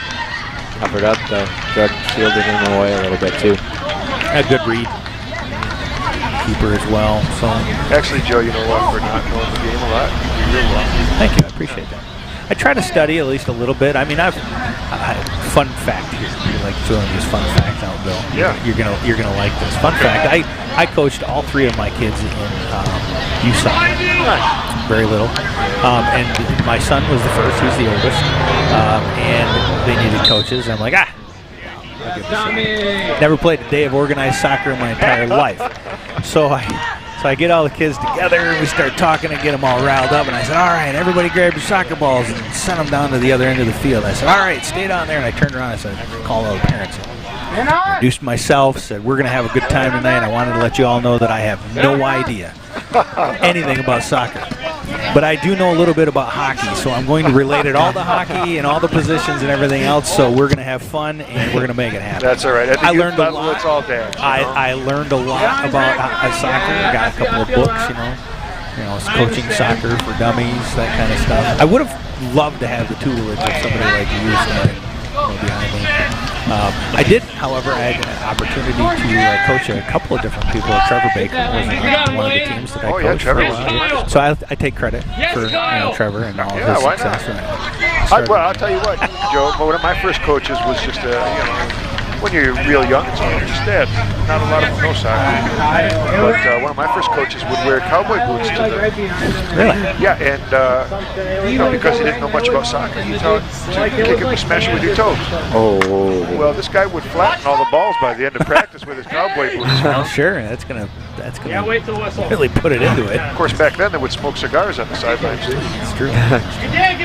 But no, I had a lot of good time. My son ended up going on to become a ref for soccer for quite a bit of time. So it was an enjoyable time. So I do know a little bit about soccer, just enough to be dangerous and hang with you guys. No, he's doesn't really have the time with him. He's at U of M. He's in his third year of U of M. Might even be watching tonight. Not sure. He's going to try to jump on, but yeah, he's third year aerospace engineering, University of Michigan. Well, I know that there's a major, and congratulations for that. I don't want to skip right over that. No, thank you. No. But I know there's a major shortage of referees in the area. Cohen, you're still certified, but you haven't had much of an opportunity to do much reffing lately. Yeah, no, I'm a little busy right now. Priorities in a different place as well. Sure. Well, you're right. I have heard that, and that's not just with soccer. That's with everything. At the high school level, it's in the when youth guys league. Graduate and they're done with their playing days, a lot of them want to coach. They don't want to referee. And really what you need is old players that know all the rules, they know all the intricacies, they know what it's like to play the game, and they call a good game. Well, the other part of it is, too, I mean, everyone that's out there right now watching us tonight and any of the other broadcasts, you got to take it ezy on the refs. I mean, a lot of these, especially when we're talking about these kids, you know, they're coming up, they're volunteering essentially to take on this this responsibility of calling the game. Yeah, they're not going to be perfect. No, we're all fallible, man. Yep, these are not professional ball players out there. These are kids that should be learning a lot of life lessons and having fun. And a lot of pressure from coaches and parents. And Noah has told me stories about having to throw people out, throw parents out, throw coaches out. Give them a lot of credit for doing that. It's a big deal. Well, and that leads to some shortage too. I mean, do you want to take all the abuse for whatever? I mean, I don't know what they get paid anymore, but I mean, I don't know if I could. I take enough abuse from the council. Nah, just kidding. I have don't a great say that, job. man. I'm up for re-election. No. I have a great job, great city to work for. I have great residents to be able to help protect and serve. Very blessed. Many of the things, including the Sailor Nation Sports Network gig. This is our 5th year, Bill. Did you know that? Man, I can't say, as an alum, I can't say enough about what you guys do. I appreciate that. So often I can't get to the games, especially football games, and I'm in the pizza business, and Friday nights are huge for me, so by the time I get home, I'm dead and too tired to go out. And I watch it on the Sailor Nation. Without you guys, we wouldn't see a lot of this stuff. Everybody watching right now on Sailor Nation would not see this game, might not see any soccer game, and especially the alumni all over the nation now as we spread out. Sure. They're all able to watch. Spread the word. Anybody out there, have them join our Facebook group. We're trying to put as many as we can to the Facebook and the YouTube. Our primary is going to be YouTube from here on out, so make sure you subscribe to the YouTube page. A lot of the information that we bring through reference a lot of the other sports and information throughout the week. We put out on our Facebook group page, Sailor Nation Sports Network. So please join. Please pass the word. And thank you, Bill. I appreciate those kind Well, of words. and what else I noticed last year when I was helping you guys out a little bit was we had some people commenting that were exchange students at Mona Shores, and now they're back in Brazil and in England and all over the place. And they're still able to see some of the old place where they came and maybe show their kids, hey, I used to go to school there in America. And look what they're doing now. A place called Muskegon, Norton Shores, Michigan. Just saw Gerard Emerson joined. He Jordan. Go ahead. Jordan DeKuyper's down. Looks like he may have injured himself on the last play, which is not something you want to see right after He's he fresh recovers. off an injury, right? Yes, he is. Hamstring pull, I believe. I was just going to say hamstring. It looks like that might be the issue. It looked a little bit more like his ankle at the beginning, but I'm not sure. J.J. Emerson is a heck of a guy. I tell you what. Yeah, and class of '92, he said he was the fastest. He was. You went to school with him, right? He graduated the year before me. Yep. A lot of people, Todd Schweer, and Jason Wright, all those guys, Steve Long, just all incredible athletes, incredible people. Gerard, I tell you what, I got to tell you, you were one of the people that made this entire. This whole thing has been worth it, but you were the one of the textbook pictures of why we do Sailor Nation Sports Network. It was fun to bring it, but we realized the value of this. Two things. Gerard was one of them when he was still active military down in, I believe it was Arkansas. Arkansas, if that's correct. If I'm correct, Gerard can let me know. He's active military, and he says, I can't believe I'm able to watch my alum football game all the way down here. And the other one was a grandparent that was watching our game, and she says, this is the first time I've been able to watch my granddaughter cheer. Oh, stop it, man. You're going to make me cry. So she's on, I think it was Texas or something like that. Those, I'll tell you what, that is the greatest reward in the world. And you mentioned that we're seeing people from all over the country that are able to enjoy this, all over the world, really, that are able to enjoy the broadcast that we're having. Looks like Jordan's limping off. Very, very tenderly. Yeah, it looks like his right ankle, maybe calf. I'm going to say calf, the way he's holding his toes up like that. A lot of times that's keeping the tension on the calf. It might have just been some cramping. And that could be what it is. They just need to stretch it out. I certainly hope so. He's key to that back line. Yeah, I know. I started cramping a little bit during our game. Not bad, but just a little bit. Yep. Got a shout out to John Vandervelde and Chad Lee, both of them great supporters and sponsors. John Vandervelde, the Nexus Realty broadcast booth here, him and his father, great fans of us. Chad Lee from Trophy House has been, Trophy House is our official swag sponsor. Great pieces of attire that we get to wear with the Sailor Nation Sports Network on it. Thank you very much for setting us up with that. Now listen, I'm gonna have to talk to Chad because I didn't get any swag before this. Well, I mean, we might have to work you into a little bit of seasonal swag. I'm an extra large. Speaking of which, Chad, if you're still on there, we definitely want to get some of the warmer season stuff. Everything we got was towards the end of the season last year and was all long sleeve stuff. So we got to get some polos worked in there as well. So. Man, Trophy House, I just got to say, they've been an asset to the community for, they 40, 50, 60 years. Yep. And, about a year ago, they moved into their new building right next to their old one. So, tell you what, make sure you stop by. Trophies, attire, all kinds of different stuff for all your needs. Make sure to stop by. But I tell you what, the fans of Sailor Nation Sports Network have made this incredibly rewarding. But one of the other rewarding pieces to this is working with the students. My son was the first one that was student involved.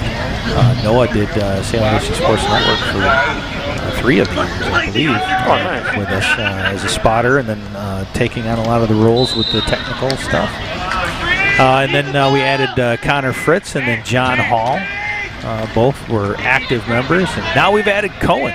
Cohen is one of the very unique group. He's coming in as part of the new broadcast class that's taking on a lot of the scoreboard, the video scoreboard setup and everything else. So that's cool. Starting 3rd semester, he's going to be in with Dave Drosky and his broadcast class. They're going to be starting to work on a lot of the commercials and stuff that you see that we were broadcasting. Well, that was a rocket. Kind of a wasted high shot. Yeah, it was though. And Joe, for the alumni out there that don't know or haven't seen yet, the new scoreboard at the football stadium is full-blown legit. What do you call that? Is it LCD or LED? Or it's all digital, and I think it is a LCD screen, but I'll tell you that it's great. You can watch movies on that. Yeah, and that's the intent, too. The video scoreboard, a lot of people have asked questions. That entire scoreboard was paid for by sponsorships. There was no tax dollars that went onto that. That's awesome. The sponsors have been incredible, just lining up to be able to support this. It's not just for the football. The band is going to be able to use this. Lacrosse is going to be able to use this. There's all kinds. Graduation is going to be using it. I think their plan now, because of the success of the last couple of years of graduation being on the football field, they're going to do that, and it's really been a great thing to do. So that scoreboard is going to see its debut this Friday at Sailor Salute. We love you guys watching Sailor Nation Sports Network, but we'd rather see you guys in the stands this Friday coming out and giving the recognition to the retired active veterans of the military, as well as emergency services and frontline workers. You know, what coach has done with the football program can never be said enough. True. That was a highly skilled slide tackle. Not many people slide tackle like that, but the creativity was there. Sailors keeping it moving the other way on the field. We've got 7 minutes, 33 seconds left here in the second half. comfortable lead as of right now. I say comfortable. 3 is pretty good.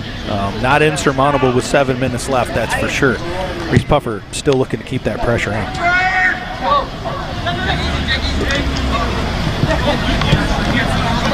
We do have some of the players that don't get a lot of minutes in right now. Lane Fisher has been in for maybe 10 minutes. He doesn't get a lot of minutes, so this is good game time experience for him. Yeah, they need that, especially, you just look at what happened to him last year with so many kids going out in playoffs with COVID. You never know what's going to happen. Well, and we've mentioned it nearly every single sport that we talk about, the next player up routine, the depth in whatever position. You rely on somebody that's a star player that plays a lot of minutes as starters, that kind of stuff. But the opportunity that you get to give actual playing time, game speed play time, is so different than practice. It's different than exhibition. It's different than and getting them an opportunity to get into a game. Doesn't matter what sport, basketball, soccer, football, baseball, any of that kind of stuff. Get them game speed play is going to develop them for when they may have to step in and finish up a game. Well, I talked about soccer and their COVID protocols last year, but what about, football? It seems like every playoffs we have something happen to a quarterback. The next guy has to step up. Next person up. And they do well. They do great. Yep, so nice to see the extra playing time here for the bench. Yeah. Sure seems really in control right now, though, I got to tell you guys. The captains does a team typically have time? 2 to 4, I'd say, is a good the normal number. You won't typically see any more than 4, but sometimes they will just have 1.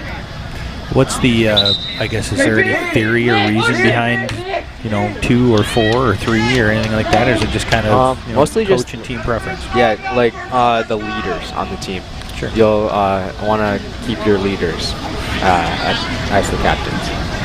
Is there any rhyme or reason to it between 2 offense, 2 defense, 1 offense, 1 defense, anything like that? Sometimes coaches will want to have like a mix, not just all offense or just defense. But I think it's more about the leadership than actually the positions they play. Gotcha.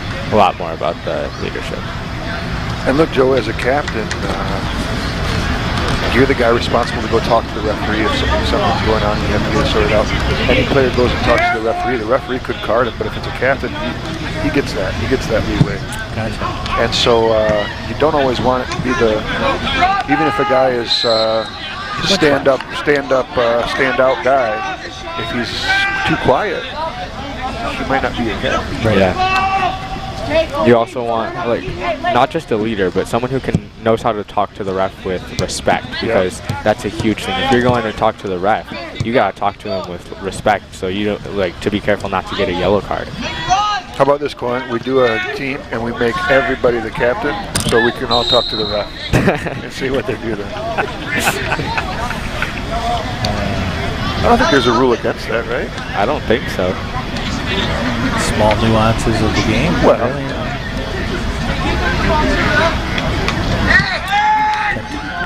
cross there. Not a bad cross. They need to attack that ball more if they're looking to score off that. Mona Shores with only 1 guy staying up top, but Reese Puffer is keeping 2 guys back. And I'm not sure why right now with down 3-0. Look, you see that, Clark? Yeah, 2 guys back. 2 Reese Puffer guys against honestly, only 1 Mona Shores. I'm not sure. I understand having 2 back, which a lot of teams do, but having 1 all the way to the left makes no sense to me. Yeah. If you're gonna have 2 back, put them both in the middle and sandwich him so that 1 guy can be deep in case he plays an overball, and 1 guy short if it just squirts out. Well, and especially down 3-0 with 3 minutes left. Yeah. I mean, if this was a playoff game, it would be all 11 forward, Sure. even the goalie. Yeah, now they just have 1 back. Yeah, there Oh. Smart position, yeah. You just need to tap it in there.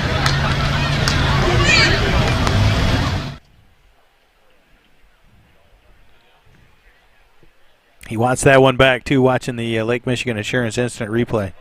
Sure wanted that one back.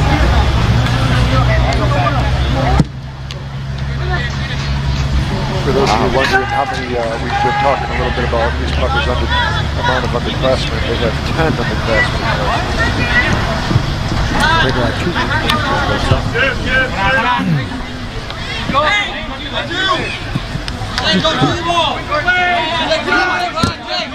Coming up on 2 minutes left here in the second half. Sailors up comfortably 3-0. This purple game. Under the lights here at the soccer complex. That was a good way to close off the defender and draw the foul from Diego Luna. This could be dangerous here, this ball. Another good spot for him. They're probably going to be looking more for a cross than a shot here, but that's still dangerous inside the 18.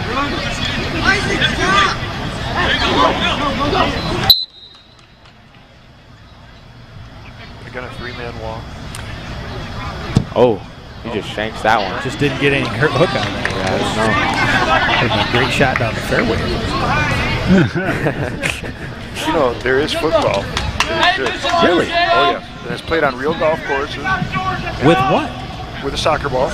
No kidding. And they make the holes next to the greens. There was a really nice one up in Traverse City. And Lansing has one, too. No kidding. Yeah. That's crazy.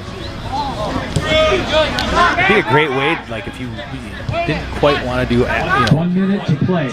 From a injury standpoint, if you wanted to still be involved in something with your soccer, if you were an avid player but didn't want to risk the injury, that would be great. Well, and it goes a lot faster too. You don't have to choose your clubs. We're down under 1 minute here left at the soccer complex at Sailors. Sailors up 3-0. Going to take this game as a win. Improve now, I believe it's to 5-2-1. Sounds about right. Oh. About to hear the golden voice of Mr. Lifehand coming down here. The golden-throated one. Going to count us down from 10 here. Got to thank Kim and Kotis down on in the bunker with the camera this evening instead of up in the crow's nest. 7, 6. And inside 5 seconds is going to close this game out.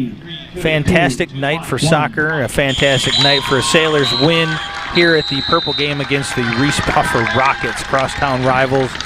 Sailors cleanly win this one. Bill, what's your thoughts on the game? I thought the Sailors played a good game. They shielded well, they trapped well, they fought for 50-50s, and I think they were just a little cleaner than the young Reeths Puffer team today. Yeah, Cohen, what do you see from this game? Where do the Sailors take this? They got to be pretty happy with this win, right? I saw a good balance between offense and defense. Their defense could have cleared a little bit better, but they possessed the ball really well, which is important. Once they got settled in, they possessed the ball in the offensive third, which is a huge thing with soccer, moving it around and finding the right shot, which they were able to do. Well, and they were key in keeping pressure the majority of the time in the Reeths Puffer end of the field almost the entire night. There was some exceptions there right at the beginning of the second half, but for the most part they really did provide a lot of pressure down against the Reeths Puffer Rockets. And obviously your key players all came through. We talked about Diego, we talked about Eckerman, all these Cheatham, all very influential in making this tilt go towards the Sailors in a pretty profound way. So, well, with that, we're going to close up this purple game here from the Sailor Soccer Complex against the Reeths Puffer Rockets. It's been a pleasure bringing you guys this game. Fantastic night to have soccer. Fantastic crew here. Any last words, Bill? No, just thanks for having me. It's been a pleasure. And how about you, Cohen? Yeah, Sam, it's been a pleasure. Well, we're going to close it out here. 3-0. Your Sailors are the victors as they go home this evening. Myself, Joe Kanukin, for Mr. Bill Malaciotis, Cohen Holman, and Kimmin down in the bunker. We'd like to thank you again for joining us for this broadcast. Our next one is going to be Friday night, and the video board debut and the Sailor Salute as we give tribute to the armed forces and the protectors of our communities. We will see you Friday evening early. We'll get to the details out, and we'll make sure that you have a great show to watch. Thanks for joining us this evening. Have a great, safe, fantastic rest of your week.